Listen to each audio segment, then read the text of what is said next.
Welcome to another episode of Wrestling Tonight, covering all things pro wrestling. As always, live from No Cell Studios, I'm the Ace of Tavern, Acefield Retro, and joined on this amazing Monday evening with the one bad Chad himself. What's going on, dude? Not a whole lot, man. Another WWE event to discuss.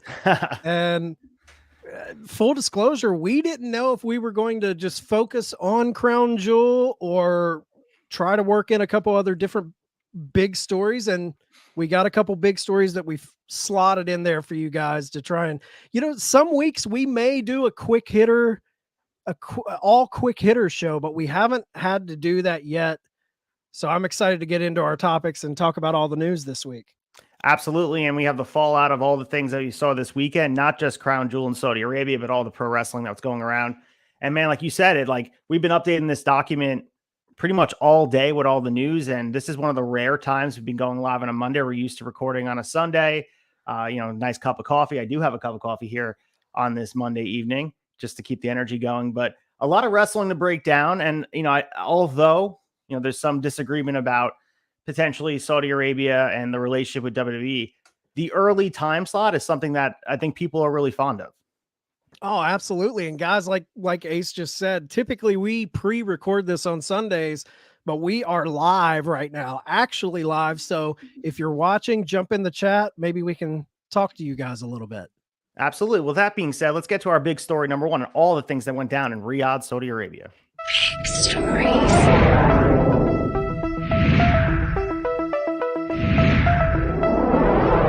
Story one.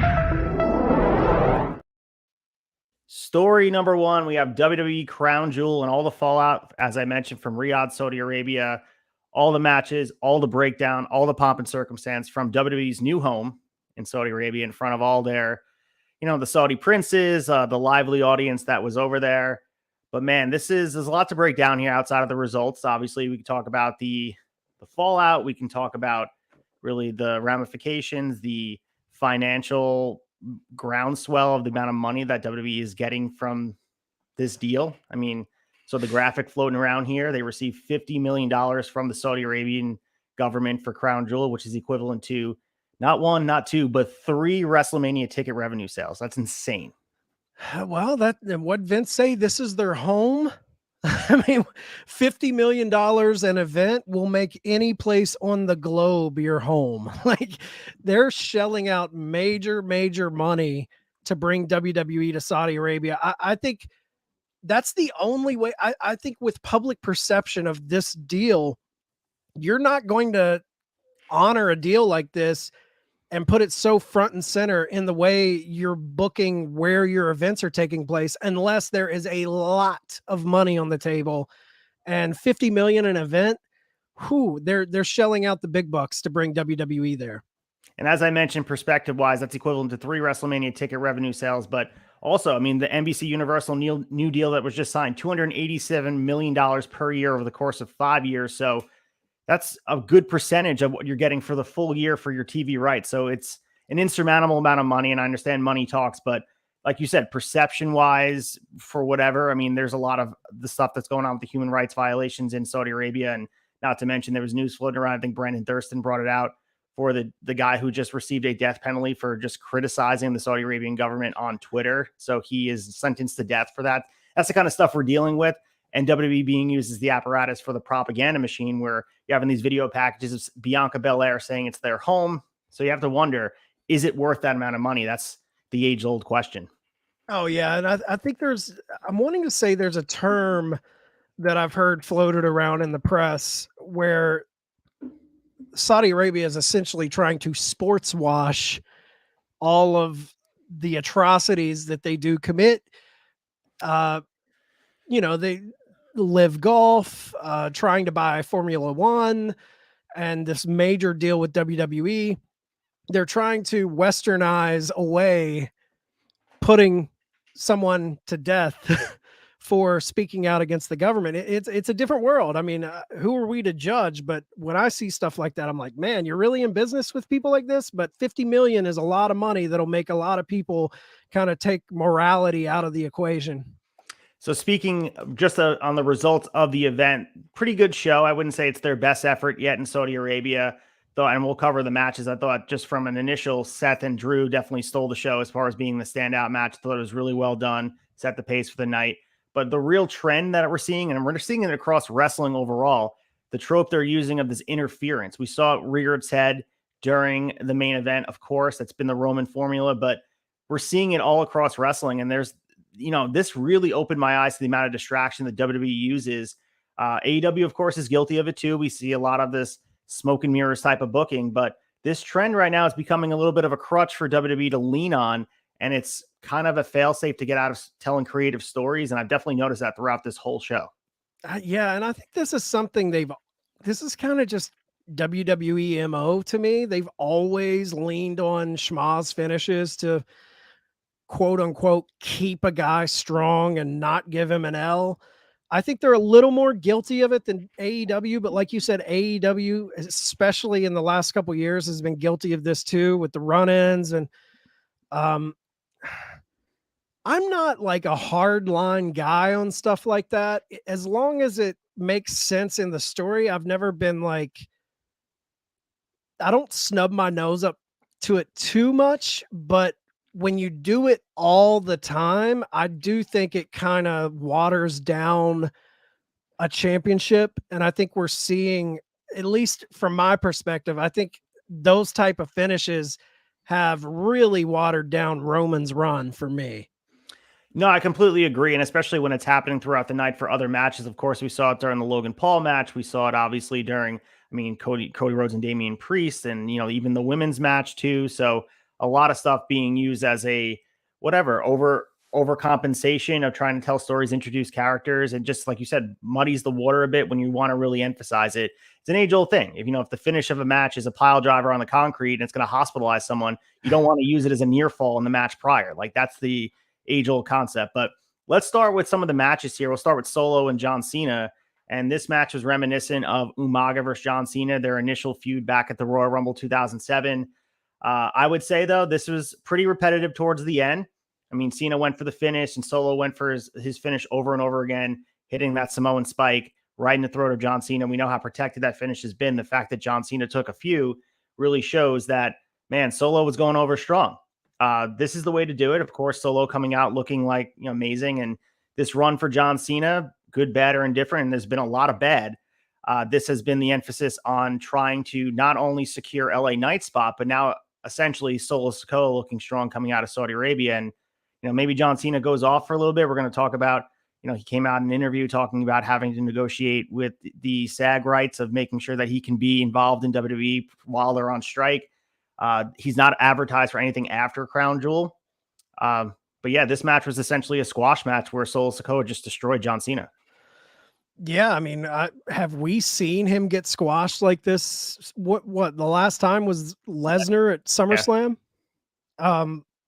Yeah, this was.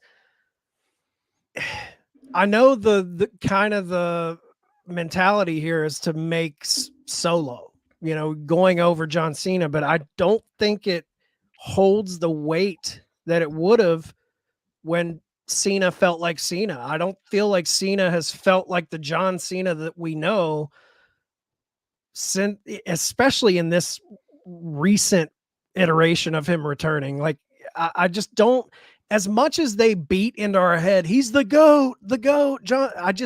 Something feels off to me about Cena. He doesn't hold the weight that I feel like he should have. When they would bring Hogan back, or even when they bring back Stone Cold, I feel like I feel the weight of who they are. But with this Cena run, something isn't connecting with me. I don't feel how, as much as they beat it into our heads that he's the GOAT, I don't feel that. I don't know, man. Like, even with Austin Theory at Mania, same situation. He's going to put this kid over, but I don't feel like the rub really translated with Theory. And Solo was kind of growing with or without John Cena. And I'm just kind of wondering, like, is this program at Crown Jewel really going to add any more to Solo? It didn't feel special to me.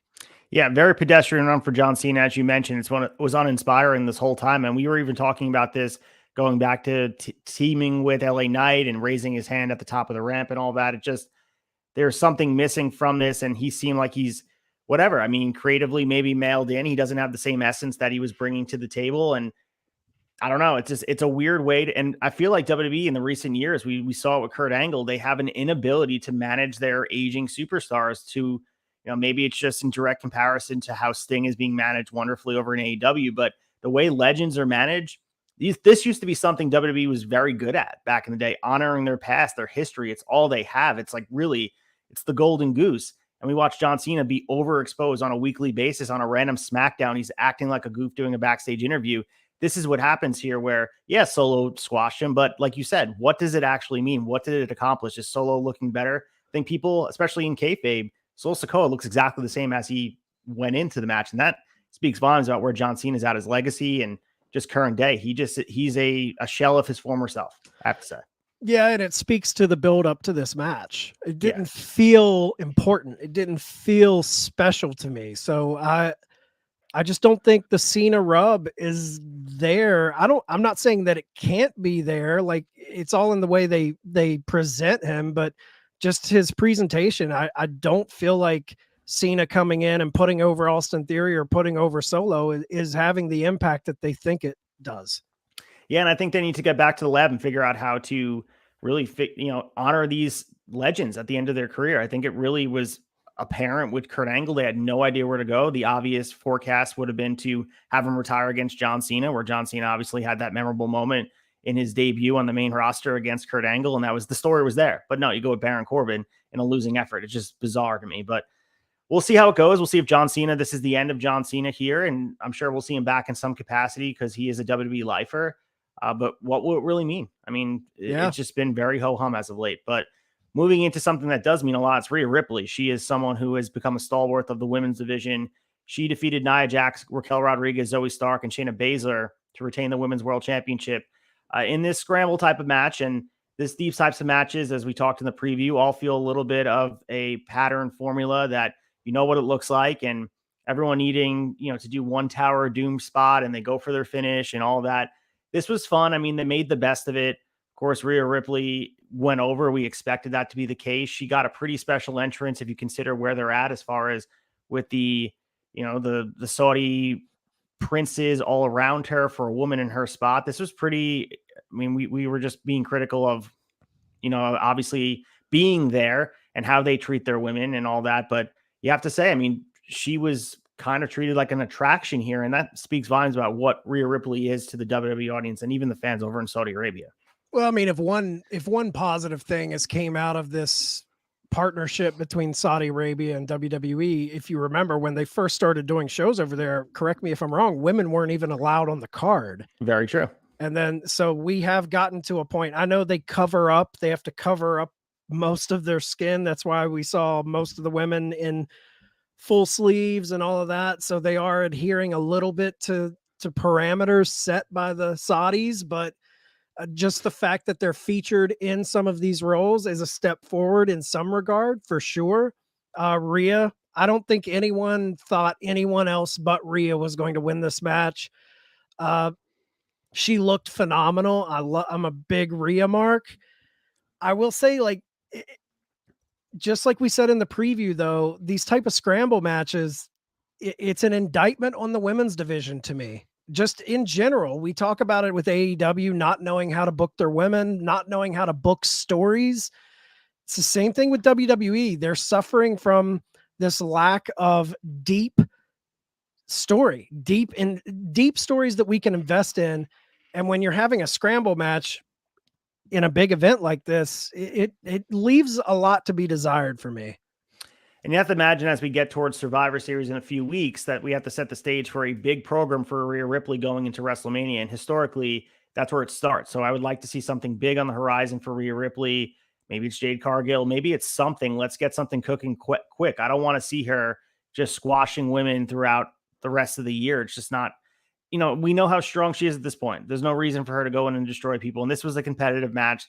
They muddied the water, of course, where she could have lost the title by someone else being pinned. So that is at least exciting. But as you mentioned before, no one's really been built up to the point where they feel like they can carry that division. and they need to get someone to her level. And Jade might be that person going into WrestleMania season. Yeah, it's crazy because they've really stepped back from the tried and true Charlotte's, Becky's, Bailey's. We're seeing a changing of the guard in a lot of ways with the women's division. Now, you've got the Biancas and the Rheas that are stepping up. Jade Cargill is warming up. She's ready. She's going to be making a big impact probably soon.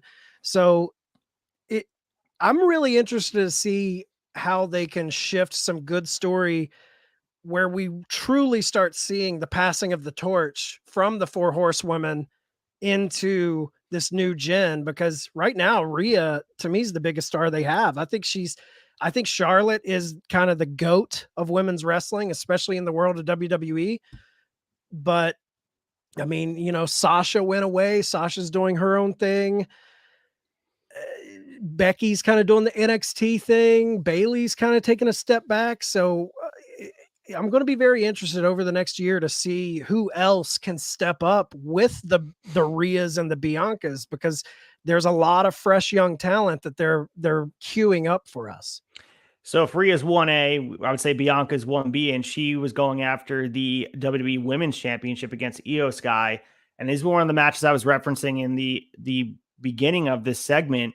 There was a lot of discombobulation with Bailey coming in, and this became just, every other spot was just distraction and just muddying sort of just the concept of this match, where Io Sky and Bianca could go out there and have an excellent match. It didn't need all of this gaga to make it work. And, this is really, they're teasing Bailey and Sky not being on the same side. And then obviously we see the return, you just saw in the picture there, with Kairi Sane making her WWE return, which was awesome to see. Great to have her in the women's division, just what they need to have someone new here. Kairi Sane, of course, making an impact in the immediate. Wonder what her role will be, especially as they get to the biggest events of the year. Io Sky retains the championship. I understand that you want to keep Bianca strong upon her return. You don't want her losing clean. You have to do a lot of this, smoke and mirrors type of stuff to keep the title on Io. But it really begs the question, why would you book yourself in a corner and give Bianca a shot that early if you're not ready to put the championship on her? Could have been done differently. And like you said, this is the type of stuff that takes away from the main event when you are using that mechanism to tell the story with LA Knight and Roman Reigns. When you're doing the exact same thing in this title match, it becomes a lot to consume for a wrestling fan. Yeah, I think when I look at this match, I think this entire match was the story coming out of this match is Kairi Sane. Mm-hmm. Like, it's not the championship. It's not Io retaining.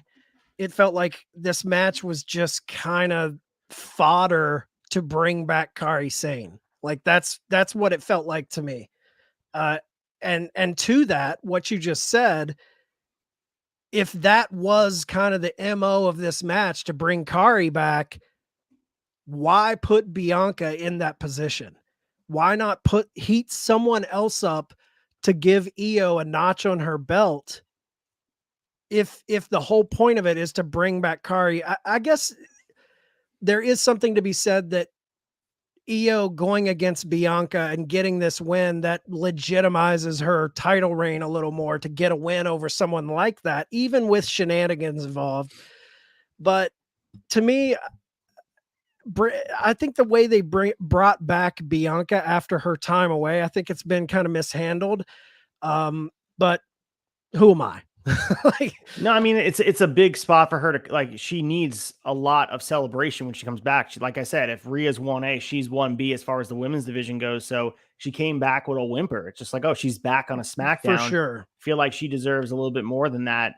And like you said, she's thrown into a championship match immediately and then loses with all this. And of course she can lay claim to this, but as we saw with Nia and Raquel Rodriguez, Zoe Stark, Shayna Baszler, maybe they should have called up Tiffany Stratton to get a title shot against Io Sky, just to have a match where Io can win. And then you can tell the story about getting Kairi Sane back into the picture. And then, Bianca, maybe you just would have had Bianca versus Rhea. I don't know if we're booking it the right way. Becky. Right. Exactly. Even Becky using the NXT title as a way to claim a number one contendership match for Io's belt.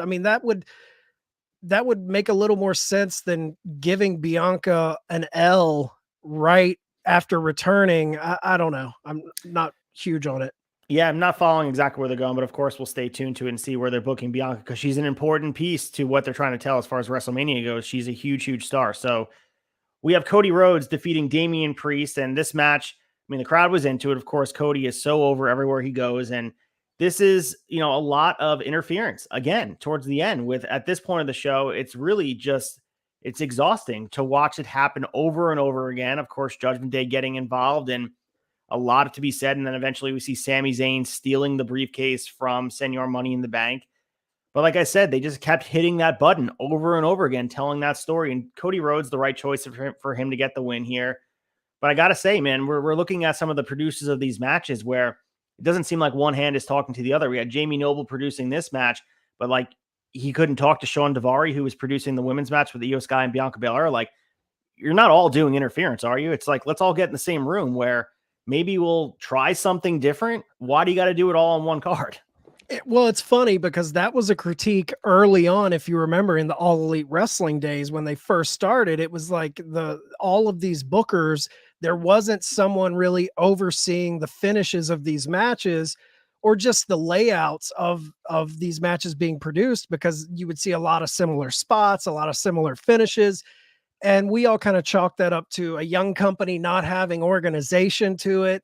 And they've kind of tried to button that up a little bit over there. But now you're seeing WWE do it, where I don't know if it's an Endeavor thing. I just feel like this, even though they lean into schmaz finishes, even when Vince was fully in charge, I feel like Vince did oversee things a little bit more. So I don't know if this is kind of a symptom of the Endeavor takeover and Vince kind of being out of booking, Triple H being in charge and trying to wrangle all of these stories and all these different match producers. But I'm with you. It does feel like the left hand isn't talking to the right hand. They don't know what they're doing, because we are seeing a lot of similar stuff across these matches where it's like, man, give us some variety. You're tapping the well too much of these schmaz finishes. So we lead into this U.S. Championship match, Logan Paul and Rey Mysterio. Logan Paul gets his first championship on the WWE roster, and this match took a little bit for the gradual build, but when it started to go, it definitely was something that was a great match. I would say the finish took away from it.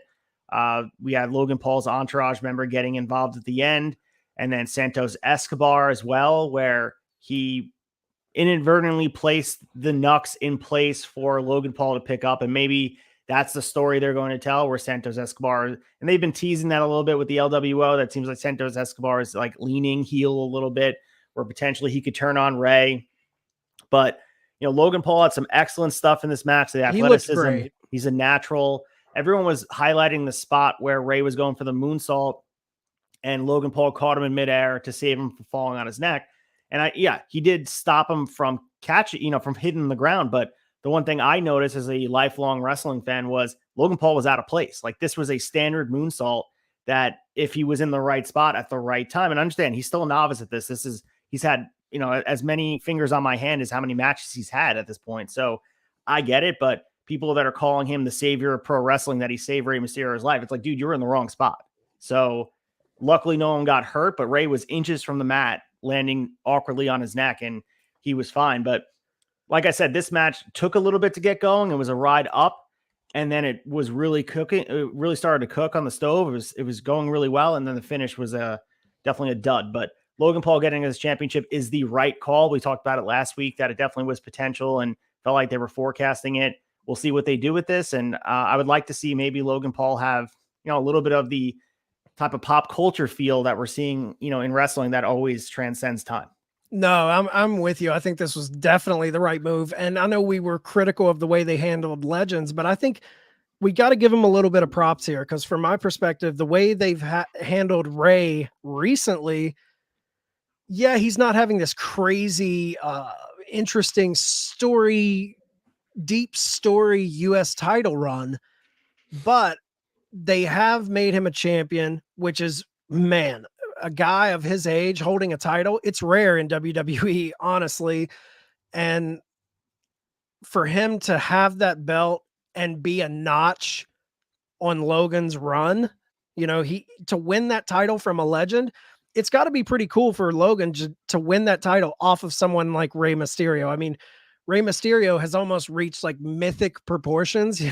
He's the iconic luchador, you know, he's almost like the standard bearer of that style of wrestling. So for Logan, you know, hopefully he has a long career in WWE. He looks back and says, man, that first title run I had in WWE came off of beating a legend like Rey. I don't feel like we have tons more time with Rey Mysterio. So for him to kind of pass the torch to a guy like Logan who shows a lot of potential, I think it's good for Logan to get that win over a guy like Rey Mysterio.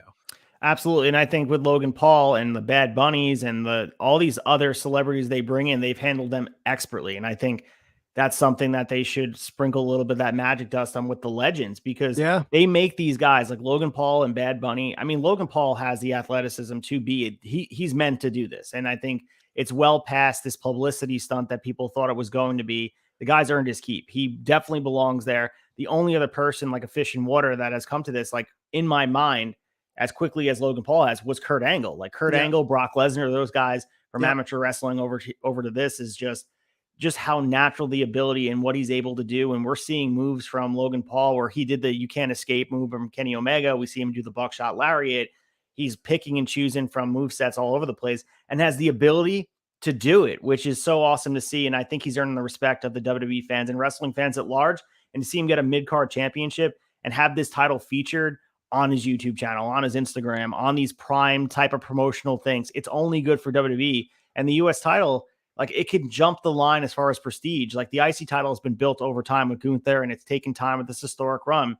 Logan Paul now takes this title into the eye of the casual fan. Like, hey, what's this championship that Logan Paul has? And brings a little bit, maybe someone starts to Google the history of it and see the other, you know, Lex Luger held the championship and Sting and all these people down the line. It's really cool to see him hold the championship. Yeah. I mean, WWE really hit the jackpot getting a guy who has a great following with the younger generation and he's super talented. Like, you know, that's rare to get a guy who is as skilled as he is. And I think it speaks to his talent that there was a lot of naysayers. You know, there's still a lot of people that do not like the Paul brothers. And I think he's changing a lot of opinions of those people that were critical of him, because you can't deny how good the guy is in the ring. If you're shitting on him and his abilities in the ring, you're just coming off like a hater. I think Logan Paul is proving a lot of doubters wrong. Yeah, including me. Like when he first started, I thought this was a publicity stunt. I think if you go back in the beginning of this, where he had that match at a Crown Jewel against Roman Reigns, like there's no way he's ready for that spot. And he had that match and showed out. Like he really belonged there. And yeah, he wasn't going to beat Roman, but there were moments in that match like, goddamn, they may go that route. And then that match against Seth Rollins at WrestleMania, the dude's putting on quite the resume as far as like I said, he's only had a handful of matches and every one of them has been pretty damn good. And let's be honest, they're treating him. They know what they have. Almost every guy he's been in the ring with, he's been in the ring with a who's who of their biggest stars. Seth, Roman, Rey is a legend. I mean, I know he was in the ring with Miz. We'll forget that, but still, yeah, you know, like he's in the ring with some of their big stars, so he's getting the rub. This is an instance where I feel like, unlike Cena giving the rub to Austin Theory or Solo, I feel like Logan is definitely getting the rub of being in there with the Romans and Seths.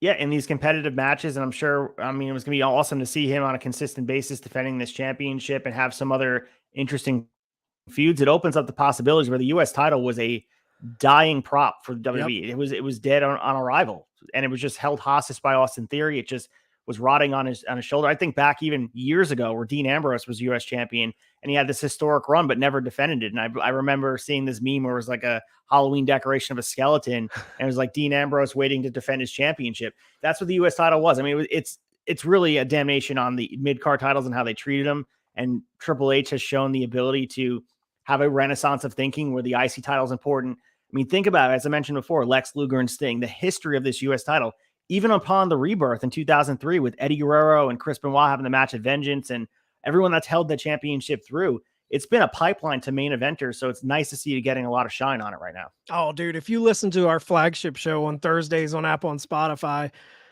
you could do a drinking game of how many times me and Sneed mentioned the WCW United States title. It's one of our favorite titles of all time.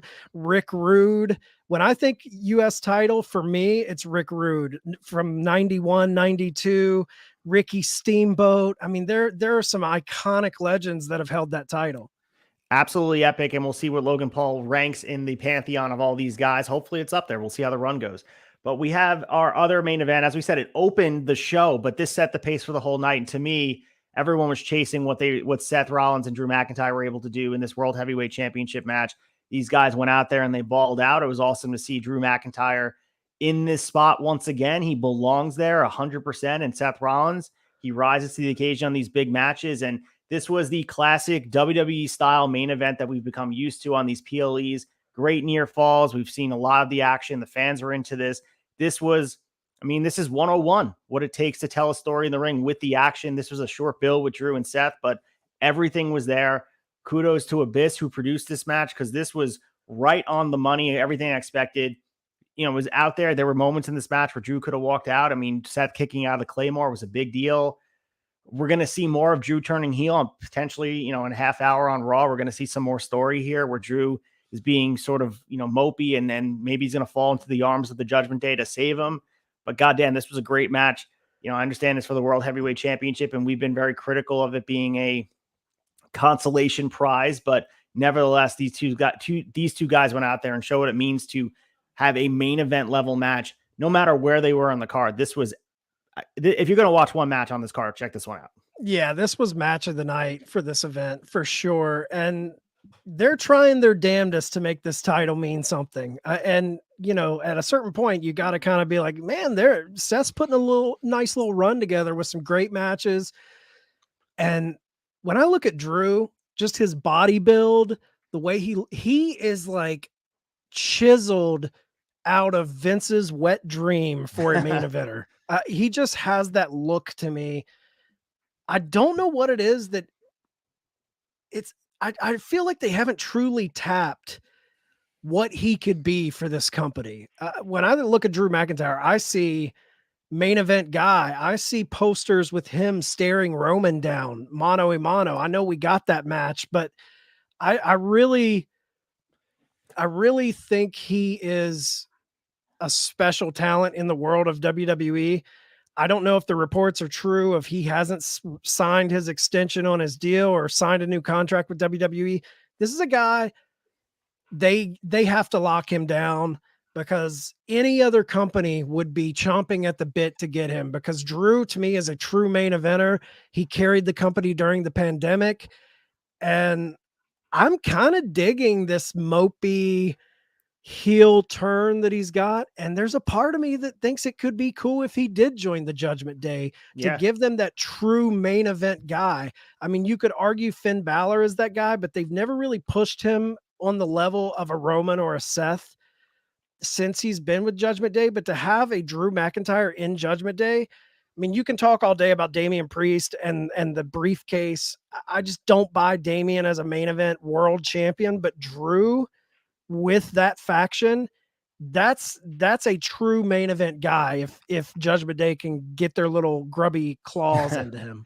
No, I agree with that. I think giving Drew McIntyre some purpose here. Of course, there's the looming elephant in the room, as you referenced before, with this potential of not staying with WWE. And of course, like you said, AEW or TNA would be so happy to have him. He can rewrite the Drew Galloway type of character. And of course, AEW, I mean, he's a guy with size. He passes the airport test. He is a professional wrestler personified with the ability to work in the ring. And I mean, former, WWE champion, a guy who WWE put a lot in him. And of course, it was during pandemic, so it happened with blinders on, but they gave him a lot. I mean, the Rumble win and just everything that went into the WrestleMania. Of course, he's always going to be remembered for that time as champion. And you can make the argument too that should he have won a Clash at the Castle when they're in Wales, or should he have been champion here?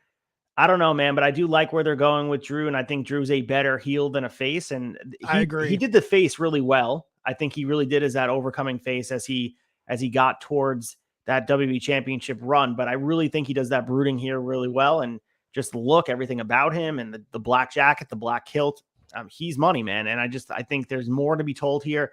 I personally would like him to stay in WWE. I think he fits there much better than anywhere else. But like you said, any other company would be happy to have him, and they will have him if WWE doesn't pony up the money. No, the seriousness of his heel persona is my favorite thing with him. I don't like happy-go-lucky Drew. I prefer him as a heel as well. If any other company were to get him, the one company I would love to see him go to is TNA. Return there, man. If they would get a Drew, can you imagine Josh Alexander, Drew McIntyre? I'll say you mentioned it, but I want to further put a spotlight on Abyss producing this match. Abyss needs to get his flowers. He's been crushing it backstage for WWE.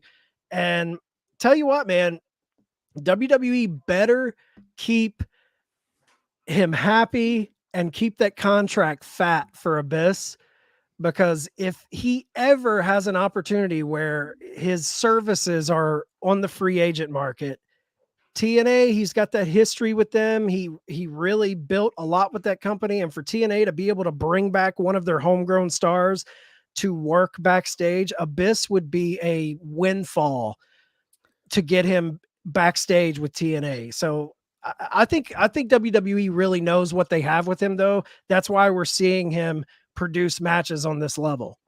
Yeah, and I also think too, people often will understate exactly the importance of these backstage minds and picking their brains outside of just producing the matches and coming up the creative that goes into them. We mentioned a guy like Sami Callihan who's leaving TNA and he's out there as a free agent, and he was at backstage at AEW Collision, and that's a guy who's essentially the most valuable piece you could have with guys who's been in big spots. He himself runs a independent promotion, so he has the idea of the big picture of what it takes to run on show day, and he can speak to the talent level and collecting the guys behind the scenes. We're watching these producers that were on this card. You mentioned Abyss, but Shane Helms, and we also had, TJ Wilson, Jason Jordan, Sean Davari. These are guys that have had matches in the ring, whether they're main event guys or not. These guys have a mind for the business, and they can help even the stuff that happens outside of just the official capacity of booking what's inside the walls of the match, having conversations with these guys, of working all these different environments. That is the brain trust that happens behind the scenes that a lot of people don't see. And that's the type of conversations that make younger talent, even veteran talent, better. Well, I mean, dude, you can look no further than Arn Anderson.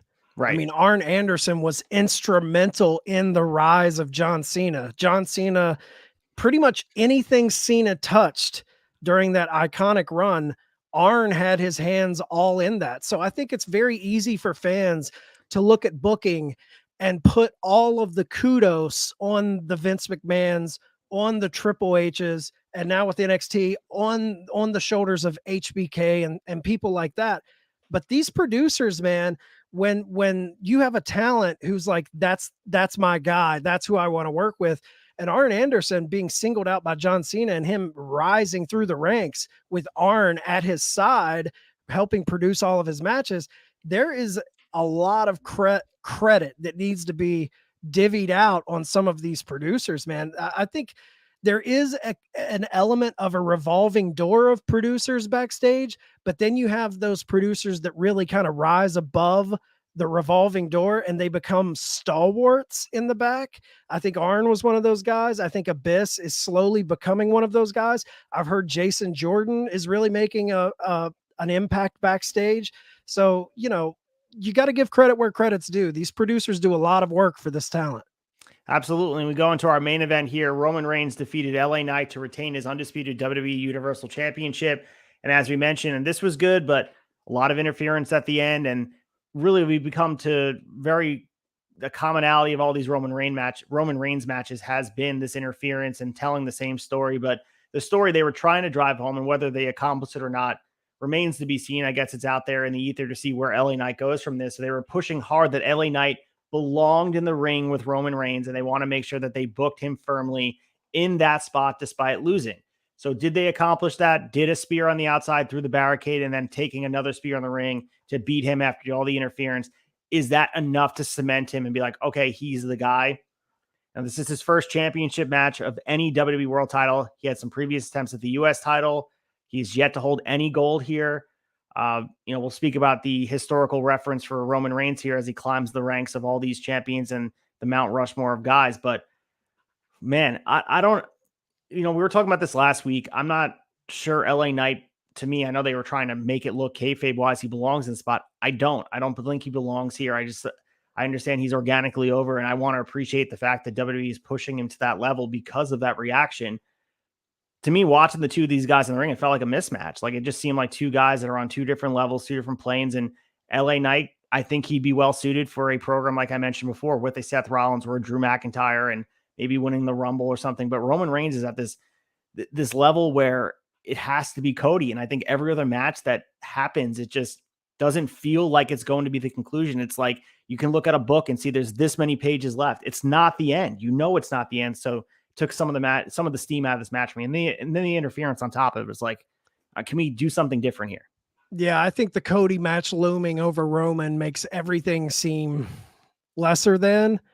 I do think LA Knight's style, it's tailor-made for WWE, but he does feel like a notch well below Roman. He is organically over with the crowd, but his in-ring just,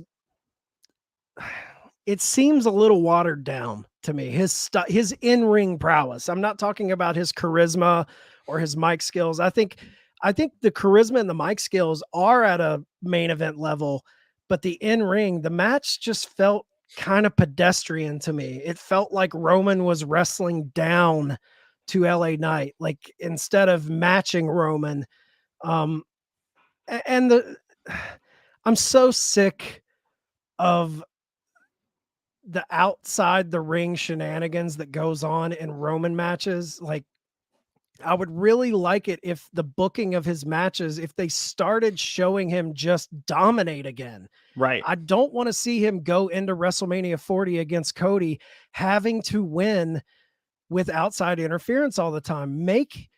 Recapture his unbeatability, if that's a word. You know what I mean? Like, recapture that dominance without outside interference. I want to see Cody beat him when he feels completely unstoppable. And not that he doesn't feel unstoppable, but I feel like all of this outside interference has definitely kind of tainted his invincibility to me. It feels like he needs that to win sometimes. And I don't think the aura of Roman, in my opinion, doesn't need that outside interference to justify his invincibility. I feel like he should feel invincible by himself, especially going into WrestleMania 40, if that's where we're heading. So at this point with Roman, this is his reign that's lasted over 1,160 days. He's the longest Universal Championship holder in company history, of course, and he has the longest reign of any WWE title holder since 1988. He's approaching numbers. I mean, I think they were saying if he wanted to hit what Hulk Hogan's 4-year run was, he'd have to get it in September 2024. I don't believe we'll be there, nor should we be there. I think, as we mentioned, WrestleMania 40 is the spot for him to lose here.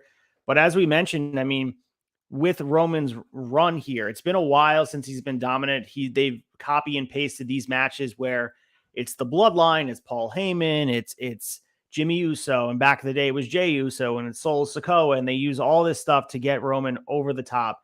But really, I want to see them be creative on this run towards WrestleMania 40, where, as you mentioned, it would be very interesting to watch Roman have this rise up, where I understand people be upset about it, but if he literally went in there and used Roman's own verb himself, if he went in there and smashed LA Knight in a clean, decisive fashion, you could have had a competitive match here. But let that spear mean something. Let that Superman punch mean something, where LA Knight lost fair and square. And like, you went against this guy who has held the championship for 3 years plus.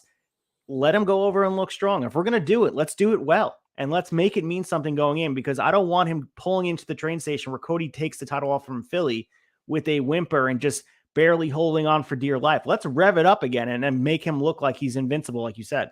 I would really like it if we saw a turn with Roman, not to babyface or anything like that, but a turn where he essentially tells the Bloodline, I don't need you anymore. I can do this. The head of the table does not need minions interfering in my matches. I can do this by myself. I would like to see a little bit of him stepping out on his own and dominating on his own on the way to WrestleMania 40. Yeah, I agree. And I think we need a little bit of a change here, of course. And I think as we start to shift our focus towards, as we mentioned, historically, Survivor Series is that benchmark until WrestleMania season. We get everything ready. Royal Rumble kicks it off, and then we're off to the races to Philly. They got to find a way to get and I understand getting Cody and Roman on the same show. The story tells itself. We saw them, the electricity in the air when they just face each other on the entrance ramp with Nick Aldis in between them. Yeah. That's a moment. You feel it's still there. There's a lot of untapped potential that first match of 39 was electric. We have to get it back to that level, that emotional prowess they were doing, that they had the ability to, man, I don't remember feeling like that in wrestling where Cody made that entrance at 39 and you felt how electric it was. If they can get it back, and I think they can. I really think they can. And I think Cody's ability to tell stories on the microphone and in the ring, paired that with Roman Reigns and the history that's surrounding him, they got to really make sure that this feels right because you put so much in it. You have to make sure the conclusion of the story, like any great finale, has to be worth it. I hope when Rumble happens, I really hope they heat up that feud. I don't want that feud to be a month out when it starts. I want to see them in stare downs, locking up, not so much having matches together, but I want that story to come to collide at the Rumble and set the stage for the next 3-4 months, however long it takes from Rumble to Mania. I want to get a lot of Cody and Roman clashing. I don't want it just to be 3 weeks out, a month out. I want to really feel the swell of that match. And Cody doesn't need to win the Rumble. I heard the Chick Foley show. And again, congrats on 5 years to the Chick Foley show. I listened to the 5-year episode. Very well done to that crew over there. Proud members of the Pod Foundation. Absolutely. Great show. They were saying that Cody doesn't need to win the Rumble. And I couldn't agree more. I think really Cody could be screwed out of the Rumble and the story's already there. You don't need that path. You could find a way to have Roman and Cody get in the ring in Philly without the Rumble. You can have the Rumble winner face Seth Rollins. And that could easily be LA Knight if you really want to continue and feed both masters here. But I think, like you said, I think we have to build momentum because you don't want to get to the finale and it feels like a foregone conclusion. I know we'll always be out there, like with this Roman run. Like last year, I think people would have put big money down that Roman would have lost. And I think we all sat here predicting and being prognosticators saying Roman Reigns was going to lose and you'd be laughing the next day. Only one person picked he would win. And I believe it was Seth from Chick Foley show. So here we all are sitting here in the midst of this run. And who are we to say Cody's even going to beat him at 40? That's the crazy part of conversation. Oh no, yeah, you're going to get that. You're going to get that for sure. And I think the more interesting path to Mania is for him to get it through another means other than the Rumble. I don't want to see back-to-back Rumble wins for him. Well, speaking of a Rumble winner, let's get to a big story number 2, someone who's all elite. Big story 2.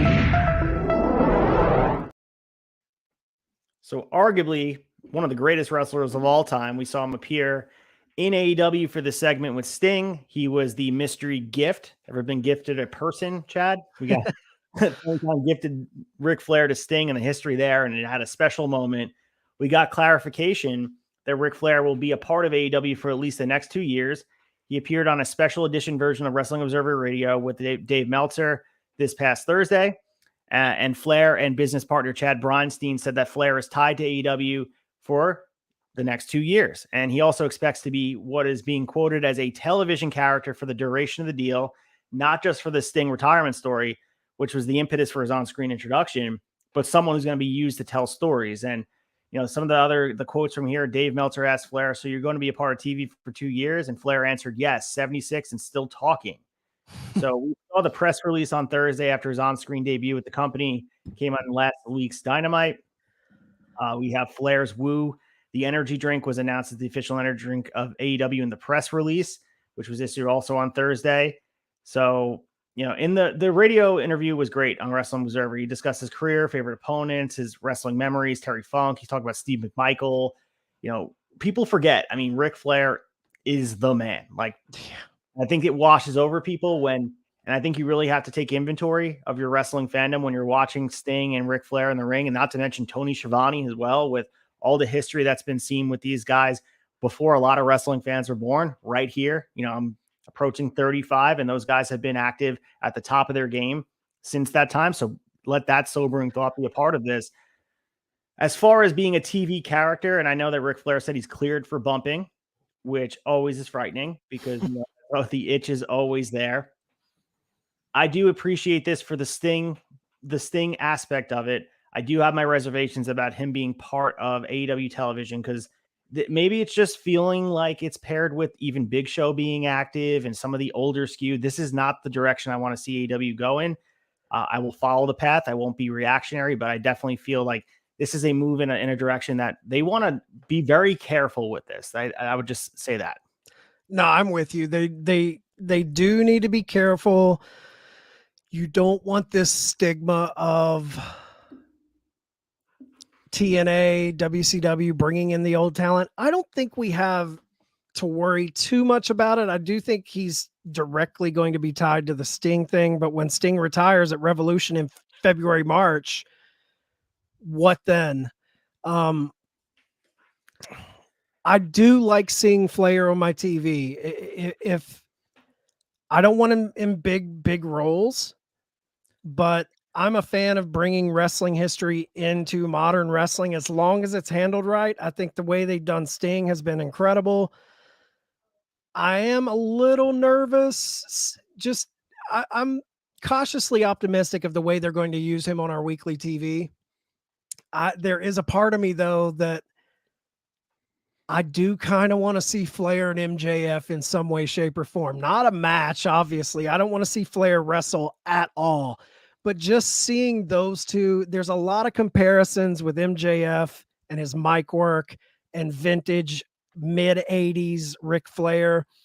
There's something there if they do it in the right way. And I think MJF is a very smart guy when it comes to his segments and the way his stories are told. I wouldn't be opposed to some sort of MJF Ric Flair segment in the future. I don't want to see heavy Flair. Like, I don't want to see him becoming a big linchpin in major stories, but if they sprinkle him correctly, Flair's always good TV to me. I'm just a Flair mark. He's been a part of my wrestling fandom since the beginning. So I do like that he's still out there doing his thing. I think him taking a bump here or there in the right way could be fun, but they have to be very, very careful not to make this a recurring thing with the Paul Whites and the Ric Flairs and the Jeff Jarretts. You got to be smart with it. Yeah, and I think also, too, you referenced before the fact that AEW is still a company that's growing and the history is starting to emerge throughout the weeds, and we can reference times and Double or Nothing, the first one and the second one and all that. But what they do lean on is this sub-history that they're attaching the roots to WCW and the history of Jim Crockett Promotions and really the history that is untold over in WWE. They may own the rights of WCW and they may own the rights of JCP and WCCW and the history of the Horsemen and all that, but they don't tell the story in a reflective and a successful way. And I think AEW is doing a good job of retelling the story of who Sting was and who he is to this day and the history with Ric Flair. And we were talking about John Cena, and that's in the segment about Crown Jewel. And I think wrestling fans nowadays, they don't have the ability to see Ric Flair through the lens of how you should see him. And I think that is partly Ric Flair's fault. I think obviously overexposing himself, the last retirement match where he, obviously he probably would want that one back or at least be able to present himself in a better way. But if you look at just Ric Flair historically, is there anyone greater? He is the Babe Ruth of professional wrestling. And I understand that there is a lot of he's everywhere. And I think he's in rap videos. He has his own strain of weed. He has the energy drink.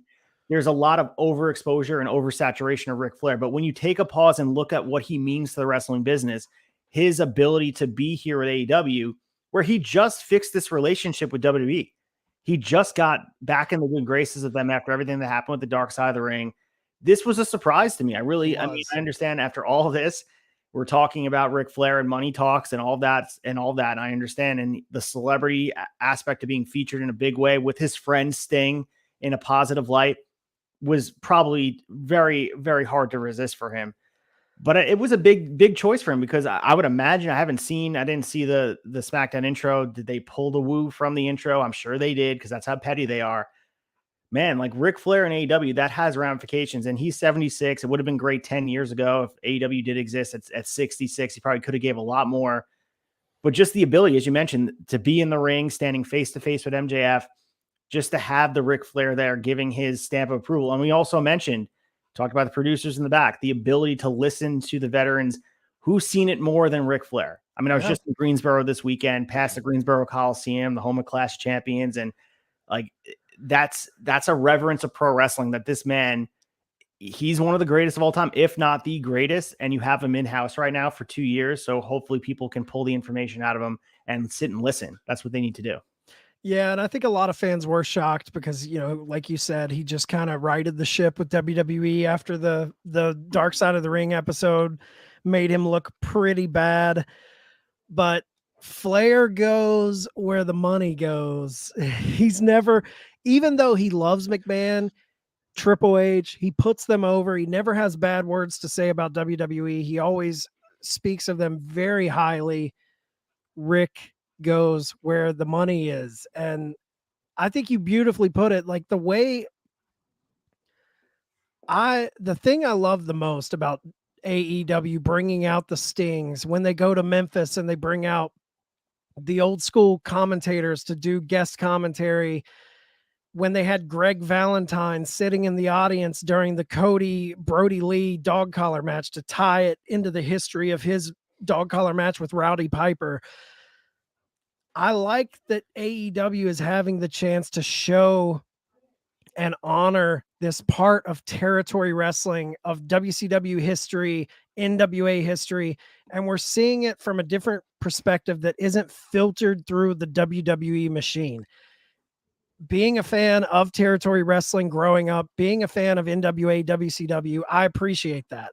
So I look forward to seeing what they're going to allow Flair to do. What aspects of his history are we going to get to see and tie into? I mean, him and Sting have been attached at the hip, from him losing the title to Sting all the way up to the final episode of Nitro, them having the match together. They have been tied together since the dawn of Sting's career, like that gets me excited. I'm not expecting a whole lot. I don't think they're going to give him all of this screen time, but if you just go by the way they've honored the people of the past that they've had, I think the track record is there. Until they botch it, I'm going to have faith that they're going to do right by it. So we'll see where it goes, but I'm excited to have that part of wrestling history tapped into from someone other than Stamford, Connecticut. Yeah, and I think we saw what they did with Sting's legacy over in WWE, and like that alone can make you thankful that 4 years ago by a Jacksonville pool that we had the birth of AEW. That alone, for guys and legends to have a platform to tell their story that isn't through revisionist history throughout the eyes of the victor, and being able, as you use the word, filter like a Brita, taking out all the nuances of the Stings and the Flairs and making it look like WWE or WWF were the victors, and they look better than all these characters that made hay and made their name elsewhere. Stardom in wrestling, it has existed well before Titan Sports took hold in 1985, and Ric Flair was telling stories in the ring going 60 minutes well before Vince McMahon, put on that bow tie and started commentating at a WWF Saturday Night's Main Event. Like, people need to realize the weight that Ric Flair holds, and if utilized correctly, which, as you mentioned before, AEW has had a track record in its short history of emphasizing legends and using them to the best of their ability, from the Tully Blanchards to the Arn Andersons to the Stings, Jake Roberts. They have an ability to use them as a seasoning on top of it, not being over. Because I think from the outside looking in, the easy out would say, is they're becoming TNA or 1999 WCW. That's just not the case. They haven't done that. They're not putting the title on Flair. They're not putting the title on Sting. It's not about foregoing the future for the past. And I think we're going to preview AEW Dynamite, where they heard the criticism of the IWC, where they're making a AEW World Championship match between two guys in their mid-20s, MJF versus Daniel Garcia. They're making it known that this is the AEW we know and love, but we have some veterans in-house to pay tribute to them and also help emphasize and build towards the future. I think that should be the mindset always. mean, Tony Khan's a wrestling fan. Everyone has to remember that. He is a guy who grew up watching these guys, not just through the Fed Brain Titan sports driven propaganda machine. He is a guy who watched ECW, he watched WCW. He was a Ring of Honor kid. Like, this is a guy who understands the totality of wrestling, not just through the WWE lens. And Ric Flair has a history outside of WWE, and I'm glad it will be able to be told here with Sting in tow here. It's amazing. Yeah, case in point, Wrestle Dream was all built around Antonio Inoki. This is a guy who likes the history of wrestling outside of Titan Sports. Like, I mean, he spoke to Macho Man and loving those guys. He's a WWE mark too, but he understands there is other wrestling outside of just Stamford, Connecticut. And just real quick, before we move on, you spoke about, Flair being overexposed with the weed strain and the energy drink. And I get it. The rap videos, he has earned that right to be iconic. And I think with the overexposure, with the negativity of the Dark Side of the Ring, Plane Ride from Hell episode, and all of the kind of distasteful things of us looking back on history through a modern lens, sometimes it is lost on the modern fan who hasn't been there for 30 plus years watching wrestling, how big of a deal Ric Flair is. I think he's kind of became a caricature of himself to a lot of modern fans, but I don't like wishing away legends. I like honoring them while they're still here. And when I think of Flair, I mean, the impact, he's arguably number one, number two, greatest all time. He has a direct lineage to me that is tied to the Dusty Rhodes, to the Terry Funks, to the Harley Races, to legends that are kind of not truly honored by Stamford. I know Stamford really puts a lot of love on Dusty, especially with Cody being there now. But the Funks and they do their own honoring, but it's through that WWE lens where Terry Funk, Dusty Rhodes, they made their hay outside of that company. Dusty Rhodes, NWA, was much larger than he ever was in WWE. So when I think of Flair, it's that direct lineage to these guys that were titans of their time outside of WWE, WWF. So I like having someone that's tied to that history and they can kind of tap into that. Well said. And I think as we see time go on, I think they can utilize them in the right way. And I think AEW deserves benefit of the doubt right now with the way they treat their legends. And hopefully it's used to emphasize and further build. Maybe it's MJF, maybe it's someone else. Maybe it's Darby Allin. Like we'll see something else come from this. And, I have confidence. And again, you referenced before, I think Ric Flair has earned the right to have this sort of last chapter of his career be told where he wants to be told. And money talk, but there's also a creative energy that goes into being side by side with Sting and not have this WWE spin on the story where they're going to rewrite NWO history at WrestleMania 31 and all that stuff. We're not going to get into that and get Chad all hot about it because God knows we can go about an hour talking about that. It's just, it is probably refreshing for him to have this platform and be able to tell his story from a different side of it. And this isn't something that came out of the blue. Like if you were following the stories a couple years ago, prior to the Dark Side of the Ring thing, they were very close to bringing Flair in to manage Andrade. Right. Like the deal was on the table, about to be signed. And then the Dark Side of the Ring episode came out and they kind of pumped their brakes on it. When we went to AEW All Out in Chicago, 2021, we were at the hotel bar, and who was sitting at the bar? Ric Flair. And who came in to the bar and pulled up a seat right beside him and chatted him up for probably 45 minutes to an hour? Mr. Tony Khan. So we were privy to that. And this was the night before All Out. So we were all thinking like, oh shit, something is brewing here. And then Dark Side of the Ring came out and it kind of went off the rails. But this is something that I think Tony's been wanting to do. And now with the dust settled from all of that, he's pulled the trigger on it. 100%. And I think, again, he has this appeal and love and affection for the history of pro wrestling. Just no matter where those walls stand, it's ever growing. And we're seeing AEW adopt the histories subconsciously of these other companies that are owned, yes, intellectually by WWE, but you can't take the spirit away from WCW and let it live behind a paywall on Peacock. It is definitely something that lives in the spirits and the hearts of fans, and a Ric Flair and a Sting. Yep. These guys can tell their stories elsewhere and continue to carry it without the name brand over them. Absolutely. Let's get to big story number 3 and talk about really the legacy of NWA. Big Story 3. All right, so NWA is in our stories 2 weeks in a row, and this is the fallout of things that kind of went on at this October Sam Hain pay-per-view. We saw a spot where manager Father James Mitchell was shown at a table with several wrestlers and women snorting cocaine and drinking alcohol. The clip can be seen on YouTube. It has not been pulled. But really, the fallout of this, Chad, has been this can severely affect how viewers can access NWA programming on the CW. They're not withholding the TV deal. They're not getting rid of it. But according to the House of Wrestling, CW officials were very unhappy with that in light of their new deal that was set to bring both NWA Power and a reality TV series to the network.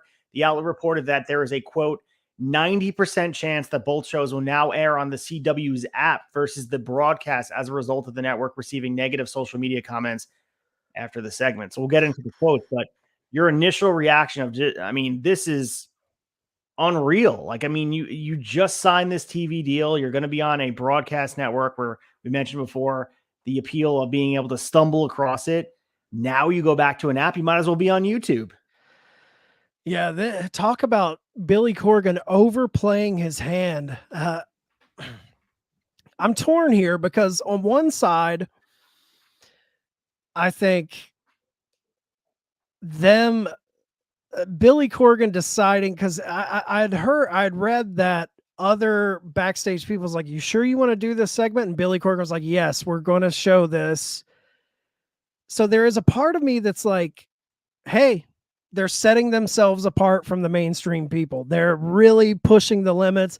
We know the whole stigma of 80s wrestling and cocaine and all of that. So I get a part of me is like, hey, you're trying to separate yourself and do some more adult oriented programming. It's a pay-per-view, all of this. What I think Billy may have not accounted for, I don't think he thought this would catch fire like it did. I think he thought this was just going to be a risque segment on their pay-per-view. It's not on their weekly programming. It's buried on a pay-per-view you have to pay for. But how did you not see this going viral? I mean, when you have a segment of James Mitchell snorting cocaine, you know, TikTok, Twitter, X, whatever you want to call it, is going to catch this, and it's going to create a bunch of GIFs, a bunch of memes.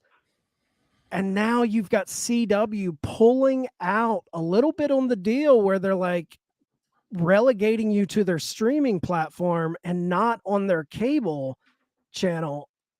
Man, that's a big hit. In my opinion, that's a huge hit. If they don't get on CW, everything that we spoke about last week about them being in a position to vie for that number 3 spot against Impact Wrestling, that kind of goes out the window, because I think the product of TNA is by far and away better than NWA. But if they had that CW deal, it put them in a position to vie for it just on eyeballs. They would have more eyeballs on their product.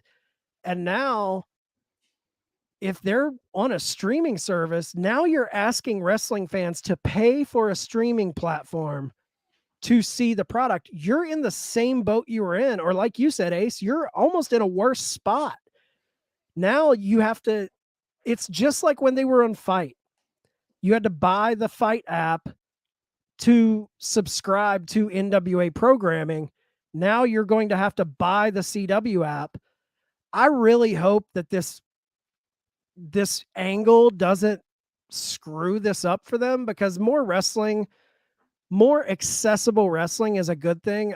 I think this deal with CW could have brought in big talent for them, really elevated them beyond where they were. But man, talk about a bonehead decision. If this is what keeps them off of cable after signing this pretty epic deal, that's a huge misstep. I mean, we haven't had NWA in our big three stories since the inception of this show.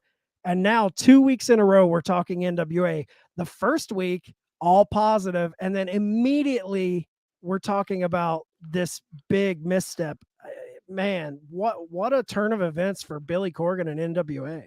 So of course it's all, out there, but it's 90% chance that both shows will air on the CW app, as we mentioned. So there's still a 10% chance that this falls through and then cooler heads prevail and maybe they're going to still air on the TV network. But apparently when negotiations were on to bring the NWA to the CW, Billy Corgan was told that the network would not be watching the pay-per-views at all.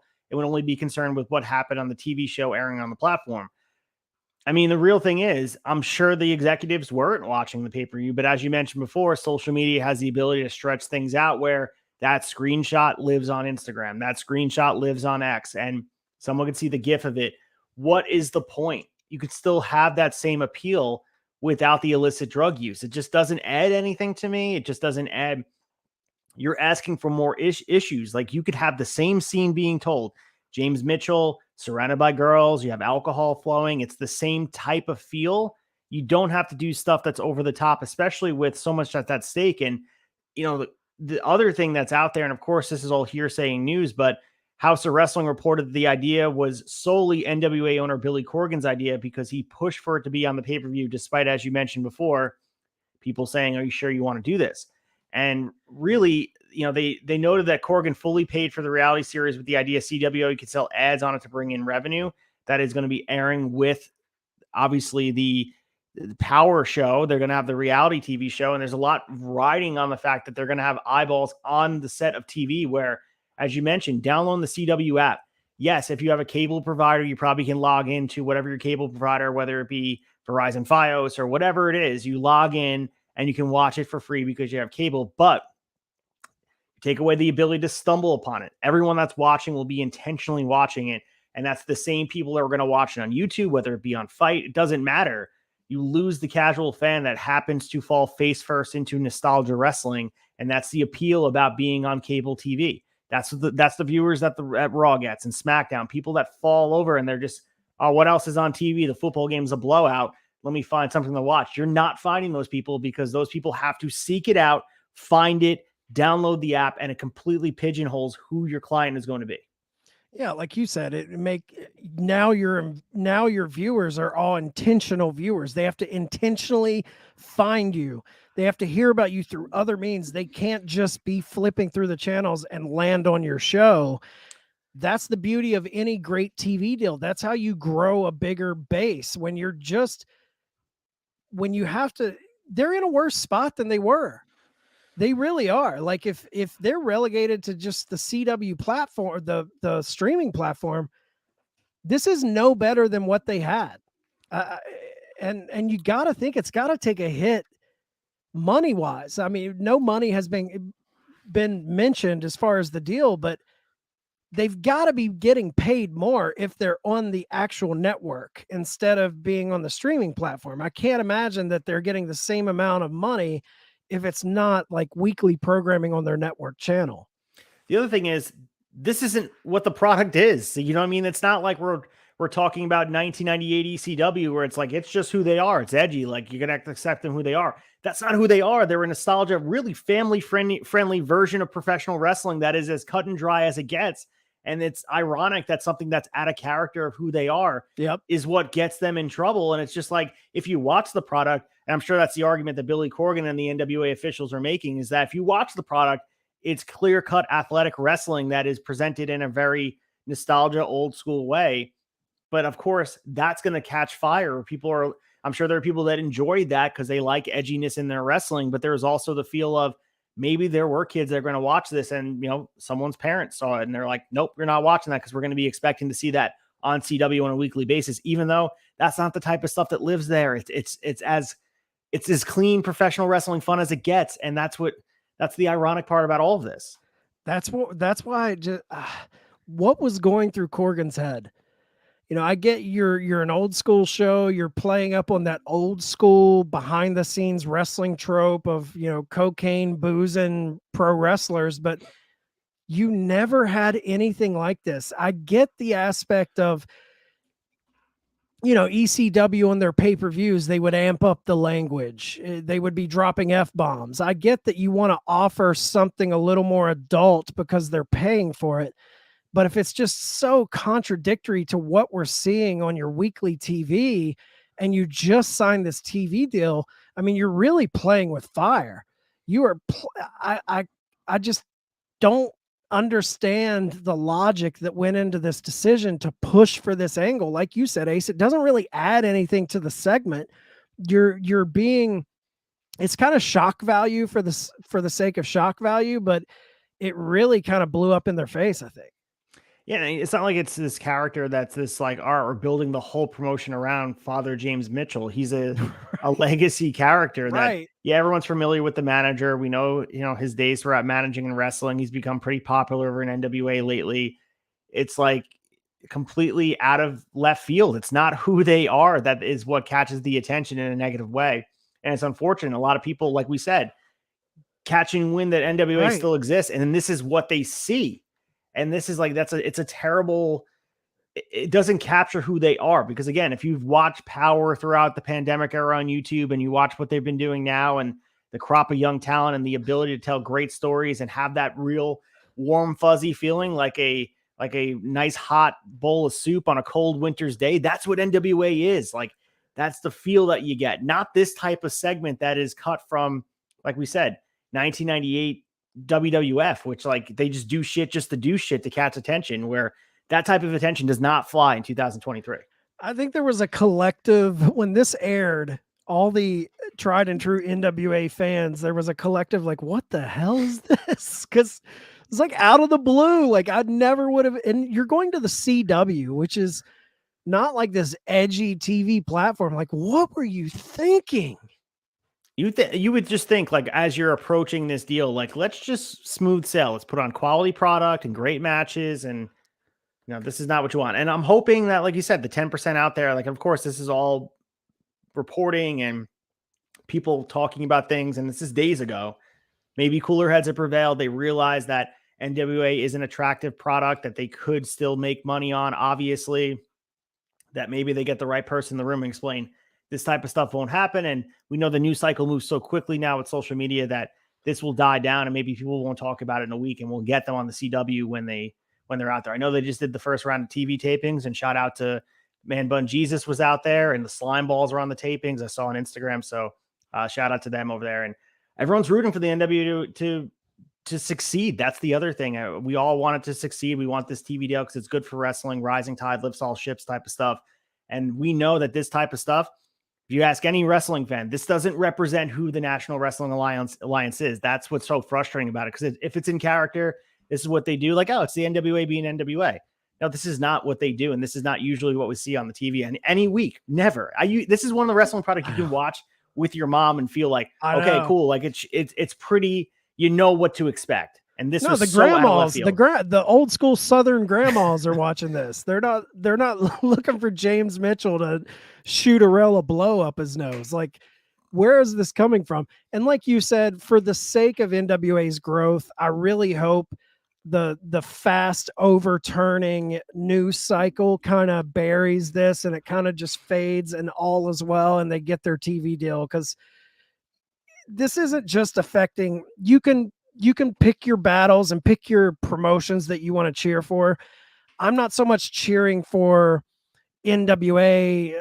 I'm more cheering for the jobs that would have opened up for pro wrestlers if they keep this TV deal. So for the sake of like more money on the table for pro wrestlers, more places to ply their trade and get tons of eyeballs on them, I'm all about pro wrestlers having more places to work. And I hope this doesn't hurt that. Yeah. And if history is a barometer, I think they will get through this. There's been worse things on TV, not only in wrestling. I think this will be we'll remember this in passing a couple of years from now. Hopefully they have a long, successful relationship with CW and we can look back at this and say like, okay, this was a blip on the radar. And Now they're having a lucrative deal. Maybe they sign a more lucrative deal with a bigger platform after they start to really catch some fire. That's something we can hope for. As you mentioned, wrestling has a way of rehabilitating itself. We've seen, go back to WWE, Katie Vick segment, with Triple H and Kane and all that stuff. And we've seen wrestling, and I understand 2023 is not, it's not the Attitude Era, but things have an opportunity to pass us by, and we'll quickly forget about this, hopefully sooner than later, and they'll be able to continue what they do, giving out quality product on a bigger platform. That's the big story that should be. Yeah, I mean, even during the Attitude Era, we didn't see Stone Cold doing rails, True. This was wild. This was wild, but let's get to the quick hitters and talk about all the other stories in pro wrestling. Quick hitters.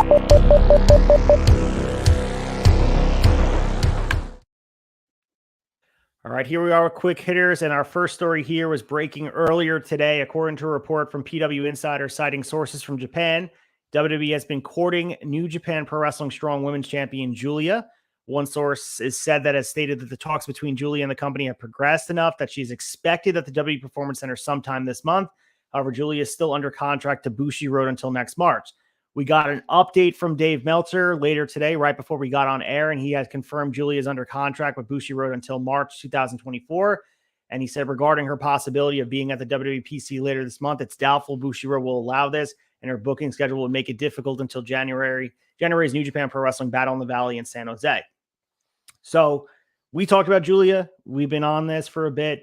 Think she's going to be the future of women's wrestling. I think it's only a matter of time that she winds up on AEW television, WWE television, and whatever promotions out there that bids for her. Following March 2024, we'll be lucky to have her. She's a woman you can build around. If you haven't seen a Julia match, she has some of the highest rated matches in any scale you're looking at in 2023. Meltzer rated her match against Tam Nakano at All-Star Grand Queendom in April 4 3/4 stars. This woman goes out there and she's a quality match machine. So Julia, looking forward to it. Yeah, there's just a part of me like, man, if AEW wants to bolster their women's division, you have to get in a bidding war for Julia. Like, this is someone that a company like a TNA or an AEW, you've got to throw the book at them and try and build a division around. And I think that's, All Elite Wrestling's women's division really suffered in the early stages, and it's still kind of suffering. It's because WWE really had the corner on the market of women's wrestling where every talent that seemed big and notable was under the WWE umbrella. So when I see a big talent like Julia, I'm like, man, I would love her to go to a company that needs it more than WWE, because WWE, it's just an embarrassment of riches with their women's talent. And for Julia to come in, obviously she's going to get the heroes treatment. Jade is getting it. And it just continues to build an incredible wealth of talent over there. But man, seeing her go to like a TNA or an AEW is just more appealing to me, because I feel like those companies need more talent in that division, more so than WWE is going to be WWE with or without Julia. So I think she would help another company more than WWE, but at the same time, money talks, and WWE is the premier company in the world for pro wrestling. So I get her taking the big bag, being on a Mania. That's appealing, but selfishly, I would like to see her go to a TNA or an AEW. So we also have the Wrestle Kingdom 18 card coming together on January 4th, 2024. And we have a Bryan Danielson versus Okada rematch set for that event. So we saw Bryan Danielson issuing a challenge to Okada for a rematch of their Forbidden Door match from this past June. It was via video promo, obviously, because he could not be at New Japan Pro Wrestling Power Struggle event in Osaka, promising to break Okada's arm because obviously he has the broken orbital bone. So in the promo, Danielson stated the last two times he had wrestled Okada, Okada had broken his bones from a broken arm Danielson suffered in the Forbidden Door match on June 25th. And obviously the fractured orbital bone that was attributed to Okada in the storyline in a match on October 25th, AEW Dynamite. So we know he got hurt in a match prior, but I like that they're baking this into the story, that there's this cursed nature of every time Okada and Danielson get in there, that Danielson breaks a bone. So Danielson issuing the challenge for January 4th, to me, I mean, we'll talk about Wrestle Kingdom card that's coming up. This is the biggest event of the year. We know New Japan Pro Wrestling is a little bit, they're struggling right now, trying to find their footing, and having the build here towards what will be, I mean, this is a dream match, and we know that obviously EW gives them the platform to work, but this will be Danielson in, the Tokyo Dome. This is really cool to see if you really think about this. It's a dream match. I know they've touched already in the ring twice, but this is really cool to think Danielson, I mean, all these years ago, he'd be at a Wrestle Kingdom to start the year in 2024. It's magic. Yeah, it's magic, and it's awesome. Supposedly we're in his final year, his final run, to be able to check off Wrestle Kingdom against Okada, and you've got this built-in storyline of the injuries against Okada. I think it's great. And the thing that excites me is January 4th, I was worried that he was going to be on the shelf longer than that. So obviously he sees an end date to this injury healing enough that he's going to be able to make that show, which is a very positive note to come out of this match being made, is like, oh, okay, he's not going to be on the shelf that long. Yeah, January's around the corner, but I mean, we're also saying goodbye to the IWGP United States / United Kingdom Heavyweight Championship, and this was caught by surprise with New Japan Pro Wrestling Chairman Naoki Sukubayashi. He revealed at a press conference on Monday that the IWGP US UK Championship will be replaced by a new championship that the promotion is creating. So using Google to translate what his comments were, he said, regarding the IWGP US belt, we will establish a new championship. Fans indeed needed clarification as to whether it was the IWGP US or UK championship. So we just created a new title. We'll announce the details later. So the announcement comes after the Angle on Saturday's Power Struggle event, where David Finlay destroyed the title belts that represent the US UK championship, which sets up the triple threat at Wrestle Kingdom 18 between the current title holder Will Ospreay, David Finlay, and of course, Jon Moxley. So Ospreay is the current holder of the US championship from Kenny Omega. He beat him at Forbidden Door. He's been rebranding it to the UK championship title. Maybe they bring back the IC championship. I know that they retired it and they combined it with the IWGP heavyweight championship. It's baked in there. Maybe they pull back and have the IC title, which has a big legacy. Not sure where they go, but this was interesting because there's some history with the US belt. Even though it's fairly new, it's pretty historic that they're getting rid of it. And I don't know, maybe they're going for a new, fresher take on this.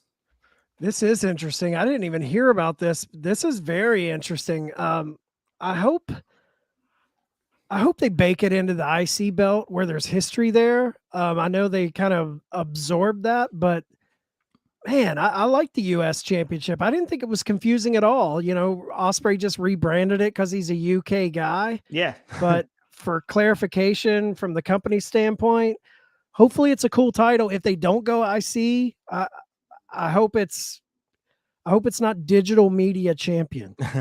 Well, I mean, we're going to get Moxley, Finlay, and Will Ospreay in a triple threat match at Wrestle Kingdom. So that's pair a hell that of with a Okada match. and Danielson. I mean, that's the star power upon star power that you can ask for to build a card around. And God, man, what a rub for Finlay to be in the match. I think Finlay is untapped. I think he's leader of the Bullet Club. Obviously, you got a little bit of that rub, but to be in there in a title match against Ospreay and Moxley, that's huge. So we also had Cody Rhodes revealing a dream match that he was offered near the end of his AEW run. And this was reported in the Sports Illustrated article that, he was talking about when he recently left the promotion in early 2022, that a match with Sting was being considered. So he said, quote, the last match I was offered in AEW was that match. It wasn't confirmed or anything like that, but just the little I had to do with his debut there is a wonderful memory. Cody continued and said, I was a little stinger. Maybe I'll pull out a stinger splash in his honor. Seriously, cheers to a wonderful career. He just, doing the stock WWE sort of propaganda stuff in this article, talking about not missing dates, even following Saudi Arabia. He wouldn't miss Raw in Wilkes-Barre, Pennsylvania for the world. He wants to be there talking about the fans. He's a true babyface making his towns. But it would have been cool to see Cody versus Sting. The history, obviously, with his father and Sting and what could have been. And, obviously things have worked out for Cody over on WWE side, but he's still, that loss is still felt immensely over in AEW. And I don't know if we'll ever truly get the story. And it has me like, it opened almost this quote, reopen the wound of like, I need to know what happened. Yeah. I do too. I think one day we'll get a tell all, but I honestly, I still firmly believe, whether it's in ring or in a front office position, I think he will be back at AEW once he runs it out in WWE and he's on the tail end of his career and they're booking him into oblivion like an Edge. I think he'll run. He's like his dad, man. As soon as he burns the territory out, he jumps ship, and he's got that in his back pocket. Once this run burns out in WWE and it's on to the next young talent and the next big face of the company, he is still viable. He still has that option to go back and be the biggest story in pro wrestling, because a Cody Rhodes turn back to AEW would make him instantly relevant again if his relevancy ever fades in WWE. The other funny quote from the Sports Illustrated article was they asked him about teaming with Jey Uso, and he said, Jey Uso has been a superb teammate, and he finished it up by saying, I need to ask him what inning we're in. So I thought that was fucking hilarious. Great. But we have AJ Styles. He's reportedly expected back in WWE soon. So PW Insider was reporting this, that he's scheduled to return to the company on November 10th on the edition of SmackDown, and he'll be back regularly from that point on. So Styles has been gone filming an injury angle that aired on the September 22nd SmackDown. He was announced as John Cena's partner against Jimmy Uso and Sol Sikoa at Fastlane before being attacked and injured in the storyline by the Bloodline. LA Knight ended up replacing Styles at the PLE, and the story goes on from there. But this also brings a question about the OC. Where have they been? Luke Gallows has been battling a knee injury. He hasn't wrestled since August, and Carl Anderson and his wife welcomed the birth of their fifth child earlier this week, a son named Coast Rocky Allegra. And Anderson appeared on the September 29th show, lost a singles match to Jimmy Uso. He has not wrestled since. So, AJ Styles, and we just talked about Bianca Belair during the Crown Jewel segment. He's just going to be brought back on a random SmackDown. Here he is. They're telling you it's there, and he's probably going to be right back into the fold as just this upper tier mid-carder with no feel to him. He just joins he joins the club again, just being part of the roster, which is sad because he's a legend. Yeah, I had read somewhere. I don't know how much validity there is to it, but I had heard somewhere they're bringing him back to heat him up for a run against Roman.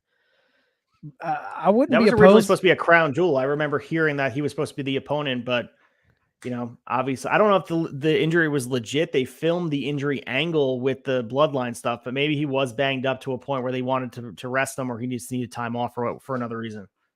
Yeah, I just got to say the name Coast. I like that name. It's a cool name, Coast. And Luke Gallows and Carl Anderson, there was a lot behind them. They had a lot of momentum, and they're just sitting on the shelf collecting dust. They should have stayed in TNA, man. Agreed. So with WWE Crown Jewel in the rearview mirror now, TKO Holdings is looking forward to their other company, the UFC, debuting in Saudi Arabia this March. So according to Dana White, that debut was possible due and only due to WWE chairman and current TKO chairman Vince McMahon. So he was speaking to the Sports Business Journal on Friday, and he said it was 100% Vince McMahon that arranged the deal. And he said he made every call. He didn't make one move without picking up the phone and calling me, getting me in the loop and seeing if I was cool with this and that. And he went from being, oddly enough, I don't know why, an enemy of UFC to being an unbelievable, incredible partner. So like the WWE events, the UFC show was negotiated by the Saudi General Entertainment Authority, who also set up and hosted last weekend's Tyson Fury versus Francis Ngannou boxing match. And we've heard our big story last week was talking about the relationship with Vince McMahon and Dana White. Seems like they're on the same page. And in the very least, the connections that Vince has, even if he's not as lucid as he used to be, he opens up that black book of names and addresses and favors that he's owed. He can get a lot of things done. Yeah, we mentioned last week that it was kind of, there was rumors out there that UFC was signing a deal with Saudi. And now to hear Dana come out and confirm there was 100% Vince McMahon that arranged the deal, that shows you the power of this company right now. When you have two guys like Dana White and Vince McMahon working together, that's scary. That's a scary combo, dude. Absolutely. And we also talked about the mid-card championships, and the guy who's bringing prestige back to the Intercontinental Championship is Gunther. And there's been some conversation about really some bad news here. For 6 months, he will only be allowed to wrestle in the US. And this is a problem, obviously, because WWE is doing more international dates. But we saw this become a really big deal in the newspaper article, which is Austria's largest newspaper, CROWN. They published a cover story on Gunther this week, after speaking with him on WWE's tour of Germany, and was noted that Gunther isn't allowed to leave the U.S. for the next 6 months due to strict residency regulations. So we know he's born in Austria. He now resides in Orlando, Florida. This is a problem because, I mean, he's going to be able, if you do the math on it, he's going to be able, obviously, to get there for August 2024, the Bash in Berlin. But we also know that there's the Elimination Chamber in Perth, Australia. He wasn't there for the Saudi Arabia show. He was doing a WWE house show that was happening on the same day. So that's what people thought. They were just like, all right, let's have the IC champion there to bring some people and get them into the live gate. Seems like he wasn't allowed to travel, and this residency issue and the regulations that go into it, you don't really consider that because we saw that have an issue with the Usos traveling into Canada for, obviously a different reason with the DUIs and the arrests that they had. But there's a lot to be said. There's a lot of travel that happens and a lot of international dates that opens up a can of worms if these guys can't get in these borders and able to compete. Yeah, I think the only thing that's going to hurt him is not being in the big events they have planned, like, Perth. And I don't think it'll hurt him week to week. I mean, he's still going to be on our TV. It's just going to suck that some of the big international PLEs, his storyline's not going to be factored into, but 6 months, man, moves fast in pro wrestling. So I'm not too concerned with it. It just sucks for the international fans that are big fans of Gunther. Yeah, and we also talked about eventually with Cody, and he would be his big champion. We were fantasy booking this European tour with Gunther being the challenger or maybe being the champion. So that's just something they have to get figured out pretty quickly because they're doing all these international dates, and he's a valuable asset at this point. It's not just about the Intercontinental Championship. It's about him. He's become one of their big stars, and he needs to be able to travel with the group. Absolutely. So we also have War Games officially returning for this year's Survivor Series. So during Crown Jewel on Saturday, WWE did announce that War Games will take place at Survivor Series later this month. So we did not get any participants being revealed, but the match will happen, and it will be both men and women's War Games matches. So it's only 3 weeks away. I think you can make the argument that it might be something to do with Judgment Day, Cody Rhodes, and all that stuff that's been every week on Raw, rinse, repeat, Judgment Day, Cody, Jimmy Uso, blah, blah, blah. Obviously we know the history of War Games, created by, as we mentioned before, Jim Crockett Promotions, Dusty Rhodes. It was a signature match of NWA, WCW, and Triple H. Paul Levesque was huge on it in 2017 through his run 2021, played a huge part of NXT storytelling. He loves the concept. He is it is a mechanism when it makes sense with WWE Creative. It could be a huge piece. And there is some stories on Raw that can fit. I'm not sure if the women fit, but we'll find out if they have a story that fits this. Really, it's meant for blood feuds. And I think the Judgment Day stuff with, obviously Sami Zayn, Kevin Owens, that has justified it. We've seen that come to boil over. But I don't want to see them just do it just to do it, because we saw that with Hell in a Cell. We saw that with TLC. It needs to mean something. I don't want to see this just become every year we do War Games, even though nothing justifies it. No, I'm with you. I think Cody being in it and tapping a story, like you said, they've been like beating this Judgment Day thing to death. And I'm all for equality and equal rights and everybody getting their shine. But this whole like Hell in a Cell, Royal Rumble, we get a men's, we get a women's, we get a men's, we get a women's. It's like if you want to do that, you have to make it make sense and not just have it feel like you're filling that void. Like you said, it's a blood feud. It has to be justified in the storytelling, and to just throw 10 women in a War Games match feels kind of weak and telegraphed and just no meaning behind it.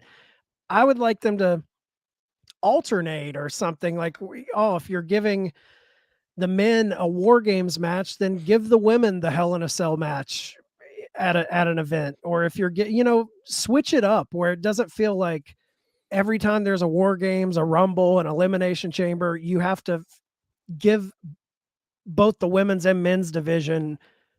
It just feels lazy. It feels, I don't know. If you gave me a trivia question, I'm looking at the match from last year's Survivor Series with, obviously everyone remembers Sami Zayn being a part of the Bloodline with Roman Reigns, the Usos, Solo Sikoa, and Sami Zayn teaming up. If someone would have said, all right, name the other guys on the other side, the 5 other guys, I would have been like, okay, Kevin Owens was definitely there. But the other names, Sheamus, Rich Holland, Butch, and Drew McIntyre on the other side, I would have never been able to name that. So much has happened since last November, and I forget that was even the other side of the match. I remember we have the picture on our, the video package when we open the show of the famous moment with the hug and the shirt and everything that goes on with Sami Zayn being a part of the bloodline, but the opponents almost were irrelevant. It's kind of crazy. Yeah. And to my point, tell me the storyline behind the women's War Games match. Exactly. Bianca Belair, Becky Lynch, Asuka, Alexa Bliss, and Mia Yim defeating Rhea Ripley, Bayley, Io Sky, Dakota Kai, and Nikki Cross. What? It's just that's what they did in NXT though. Like, I mean, they were quality, but people gave it a pass because it was like, cool, fucking War Games is back. Amazing. But yeah, that's kind of the spirit of what they're going for here. We'll see if they can put enough buzz behind it in the next 3 weeks. We'll see. So we have AEW announcing on Saturday's Collision that the next Winter is Coming event will take place on December 13th for a Dynamite, and it's going to be taking place in College Park Center in Arlington, Texas. So this is becoming an annual event taking place each year since December 2020. It's become one of those tentpole events that isn't a pay-per-view, but it's become something that big moments. The first edition of Winter is Coming, Kenny Omega defeated Jon Moxley to win the AEW World Championship, aligned himself with Don Callis. The second time they did this show, Hangman Page go to a time limit draw with Bryan Danielson for the AEW World title. And then we had MJF defeating Sting debuted on Winter. 100%. Yeah. So, and then last year, MJF defeating Ricky Starks to keep the AEW World Championship and the Dynamite Diamond Ring. This has become a pretty big deal. The fact that, it's going back to Texas. I like when they do these special Dynamites. I think a lot of people are like, oh, stop giving away good matches on TV. No, keep giving it to me. I like it.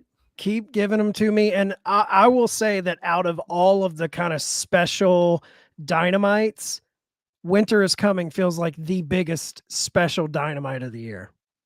Absolutely. Especially as it gets towards the end of the year. It feels like we're putting a nice little bow on what was the year. So looking forward to Winter is Coming in Arlington, Texas. But yeah. And honestly, dude, before they announced World's End, their new December pay-per-view, I thought there was a possibility they were just going to make Winter is Coming their pay-per-view.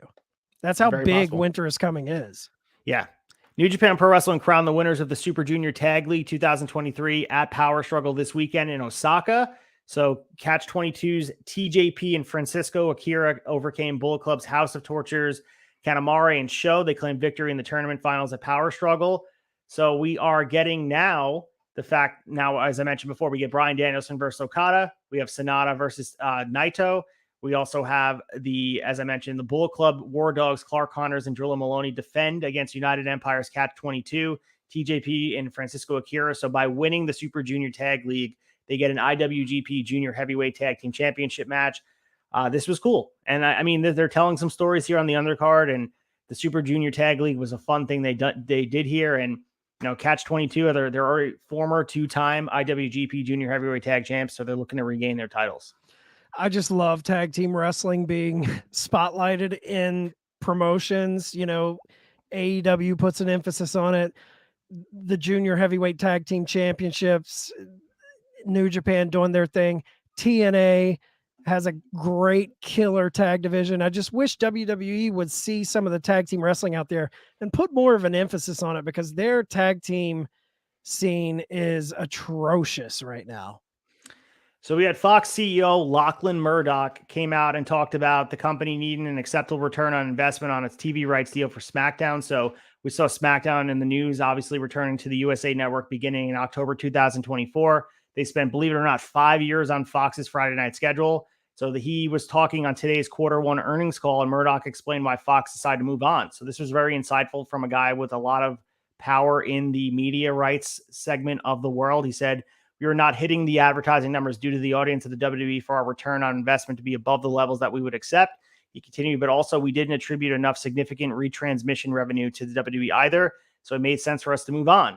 They've been a great partner for many years, but quite simply, we're very disciplined, and the return on investment didn't meet our pretty disciplined parameters. So we wish them luck, and we've moved on from them." So, I mean, pretty honest from Lachlan Murdoch. And again, this is through a Q1's earning call. People are speaking nuts and bolts and money and all that. It's an expensive deal. And we talk about wrestling being more, and live programming at large being something that is, you eventually have to pay a lot of money. And they paid, they're getting 40% more than Fox was paying. So I think it was too rich for their blood, especially with, we're getting millions of people, 2 million people watching on Fox, but you have 40% more. That's a lot of money to be paying. $275 million per year. It's a lot of money for a network to be like, all right, I'm out. I'm pulling my chips from the table. I mean, that's essentially saying we paid too much money for this and we're not seeing a return on what we paid. I hope this doesn't affect TV deals moving forward, because maybe other places are going to look at this and be like, oh, maybe we shouldn't pay this much. So I said 257 is 287, which is equivalent to $1.4 billion. And that includes 4 specials airing on NBC in primetime. And maybe we'll eventually see it. He didn't say anything bad about WWE, but it just didn't make sense financially. Maybe after this deal is done for 5 years, they'll be back in the fold with them. It's always the highest bidder. There's no loyalty in this game from WWE's end. Obviously, we're watching them take the money from Saudi Arabia, so it's all good. Yeah, and this isn't a negative thing for WWE, because Fox has pulled this before. They had an exclusive deal with the UFC prior to UFC moving on and signing a deal with ESPN. So, it could be onward and upward for WWE. Them not getting that Fox deal could land them on a bigger platform, eventually beyond USA. So, same thing happened with UFC and Fox. They had them for a while and they decided not to sign them again. So we were talking about Sami Callihan before, and obviously he's been in the news here. He's a free agent in wrestling, but he does run Pro Wrestling Revolver. And he said he can't take credit for bringing Ronda Rousey in. And Rousey is scheduled for the promotion's Unreal 3 events in November, starting with the 16th in LA. And ticket sales are being donated to Lehana Wildlife Relief to help those impacted by the 2023 Hawaii wildfires. But we know Wrestling of Revolver is run by Callihan. He was appearing on Busted Open Radio, and he spoke on Wednesday about Rousey being on the show, and it simply fell into his lap. And he said, it's something that I fell into because of my relationships with other people and people putting myself over to Ronda. Like, this is a guy you want to work with. Ronda wanted to do this for charity. She wants to do something for the Hawaiian Relief Fund. Her husband is from Hawaii, and this is for the charity she holds very near and dear to her heart. And as soon as it was brought up to me, I was like, absolutely, that's 100% something I want to be involved with, because that money will go to help people. So he did talk about clarifying that all profits after production costs will be donated to the charity. Many people working the show have asked their fees to be sent directly to the charity as well. 250 tickets were sold on the first day they became available. We know Rousey's going to be teaming with Marina Shafir for the show. And we know they're going to be taking on Athena and Billy Starks for the November 16th event. So a big match that's going to get a lot of people in the door, and for a good cause. Awesome stuff. Yeah, Billy Starks and Athena has been crushing it on ROH right now. I know a lot of people kind of poo-pooing Athena and what she's doing because she's kind of tucked away on ROH. But, man, if you're not staying in tune with Athena's run, she's got, I think, arguably one of the best runs going right now. Absolutely. And we spoke about Ring of Honor and someone that was involved in Ring of Honor.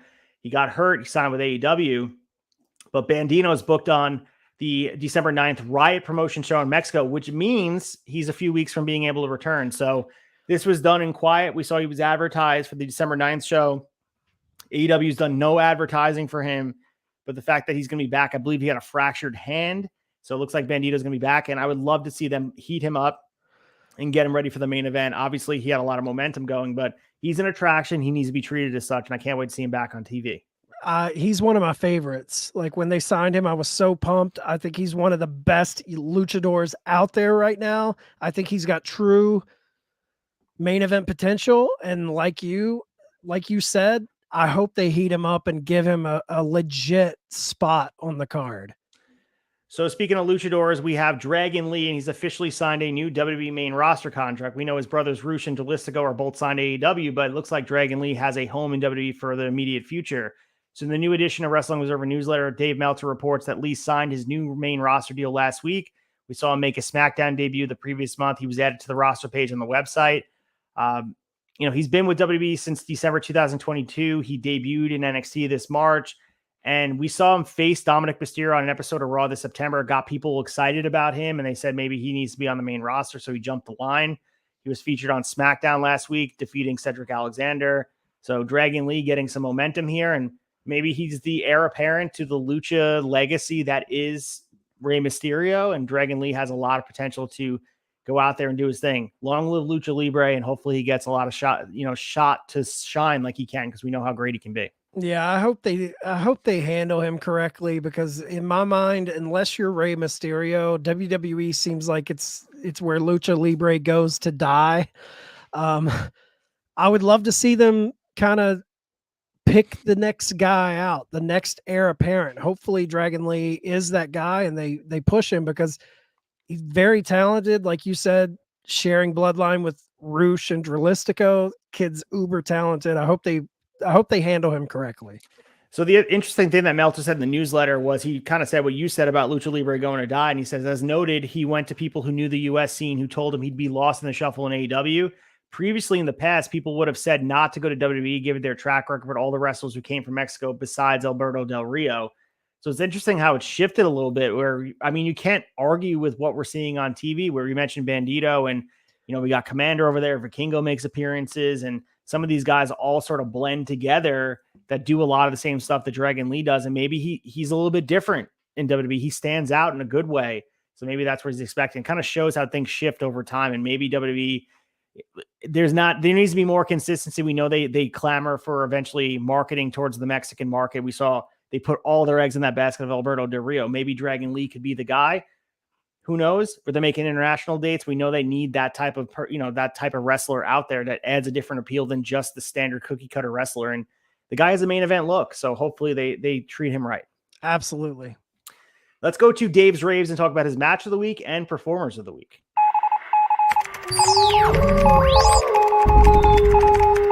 Dave Raves. So Uncle Dave Meltzer in the newsletter spoke very positively and glowingly about the MJF versus Kenny Omega match on October 28th in Connecticut. He gave it 4 3/4 stars. That was his match of the week, and his performers of the week were both MJF and Kenny Omega. He spoke about this match and saying that it was definitely something that was talked about as far as short build, criticism being that the match was done on such short notice that they should have had a significant match on a pay-per-view. He talked about being pushed hard, and he definitely recognized the criticism, saying it was fair, but the match delivered. And he said doing the match itself made sense with the story of Omega trying to preserve his record and MJF solidifying his with a win over the longest reigning champion. And based on the record, the 10/28 show was the last possible date to do it, and the only choice was 10/25 or 10/28. He said it probably would have been best with a multi-week build for Wrestle Dream, mainly since MJF was wasted on that show in a handicap match, but Omega's match was part of an existing storyline. And, he continued about like this made sense in the immediate 30 minutes and 13 seconds. This match was amazing. I would have gave it 5 stars. I don't know how it stayed underneath it. Yeah. I mean, we can kind of pick apart ratings all day long, but I get that everyone's like, man, this should have been a pay-per-view match. And it was pay-per-view quality. The two talents, it's two of the AEW's biggest talents meeting for the first time. But I'm of the opinion too, you can't wait all the time and have every first encounter be a big moment. I think this does nothing for a future big program between the two. This is history between them now. You can tap this storyline if they ever do a pay-per-view program. So I thought it was timely. It was very timely. They kind of hot-shotted it quickly because I think they just became aware like, oh shit, he's about to break Omega's record. Let's do something with this. So it made sense for them to pull the trigger quick on it for me. Absolutely. We could talk more about that match, in the future. Maybe it ranks up there match of the year. It definitely was one of the 2 best matches in Collision history, but he also spoke about pay-per-views and the expansion of them. And he said, quick theory on expanding the pay-per-views on AEW's part. He said some of these are the rough numbers and estimates, but the final rundown will be accurate. If AEW did 140,000 buys for the 5 shows a year, and we look at $750,000 as the cost of doing a pay-per-view and go at 900,000 as the usual gate, we can figure profit as about 3.2 million times 5 or $16 million per year. If AEW does 10 pay-per-views and average 100,000 buys and $750,000 gates, it's probably a profit of about $2 million per show and $20 million for the year. So if they can maintain at that 100,000 buys and run 10 times in 2024, they'll be a little ahead. So he talked about the math here, and they may do less as far as the buy rates go, but as far as the big picture goes, it's better for them to kind of water down the product in a way that is expanding, at the very least, making more money in the immediate. And that's kind of what we're seeing AEW do. And I understand people like the intimacy of the 4 or 5 pay-per-view model, but I think if they're going to expand as a company and get more eyes on it, the 400,000, as he said, 400,000 added buys for the year, which probably works out to $9 million or more in new revenue. And you have to split, as far as the profit of the live gate and the $1 million in Wembley live event profit for this year, this all is sort of building towards the future, and they can reinvest in the product. And that's what you want to see. Yeah, I think it's bringing more money in the, like he pointed out, it's bringing more money in the here and now. But to me, like, just as a fan, I think with them increasing the events, I think the storytelling in the week-to-week TV has been better. When they have these big events to build towards, it seems, and it kind of goes against my initial thought when I loved that they only had 4 shows a year. But man, when you had 3 months, they didn't handle the booking as well as I would have liked. And now with them always having these tent poles to set up matches for it, they've been killing it in the week-to-week storytelling. I mean, hell, dude, we got Jay White, MJF announced probably 6 weeks before the event. Like, they're building out to these big events in a better fashion. Agreed, man. Well, let's get to the week ahead and talk about what is on deck for wrestling, including AEW. The week ahead.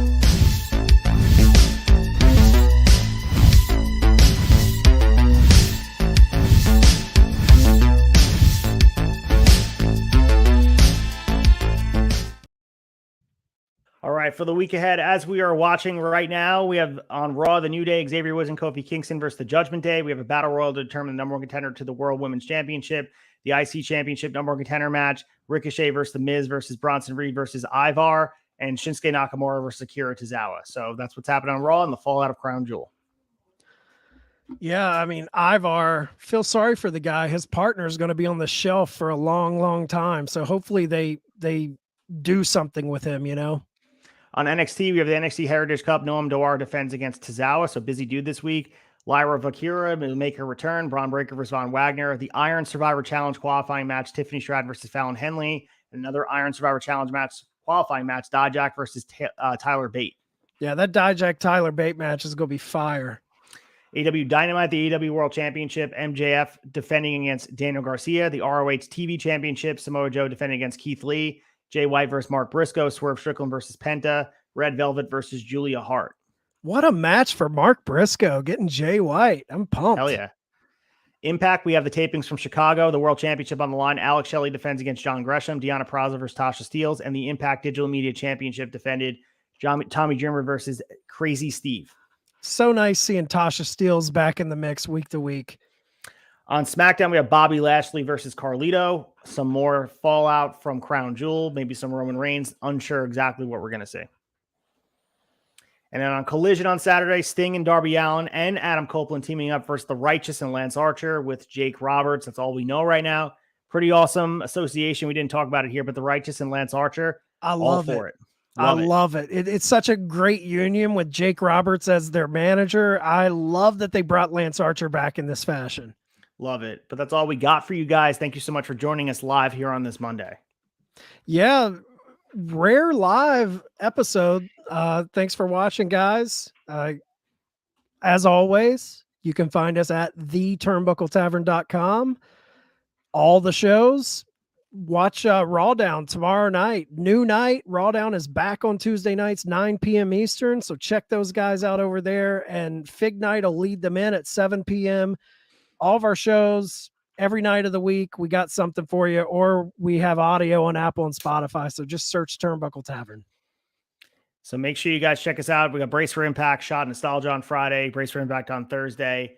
Enjoy Shot Nostalgia while it's happening, because we are on our way out for Saturday night's main event. We're more than halfway through that season. And there's going to be some more Shot of Nostalgia after a little hiatus. A lot of fun stuff in store for 2024. So keep your eyes peeled on the Tavern. We always got a ton of fun stuff coming around the bend.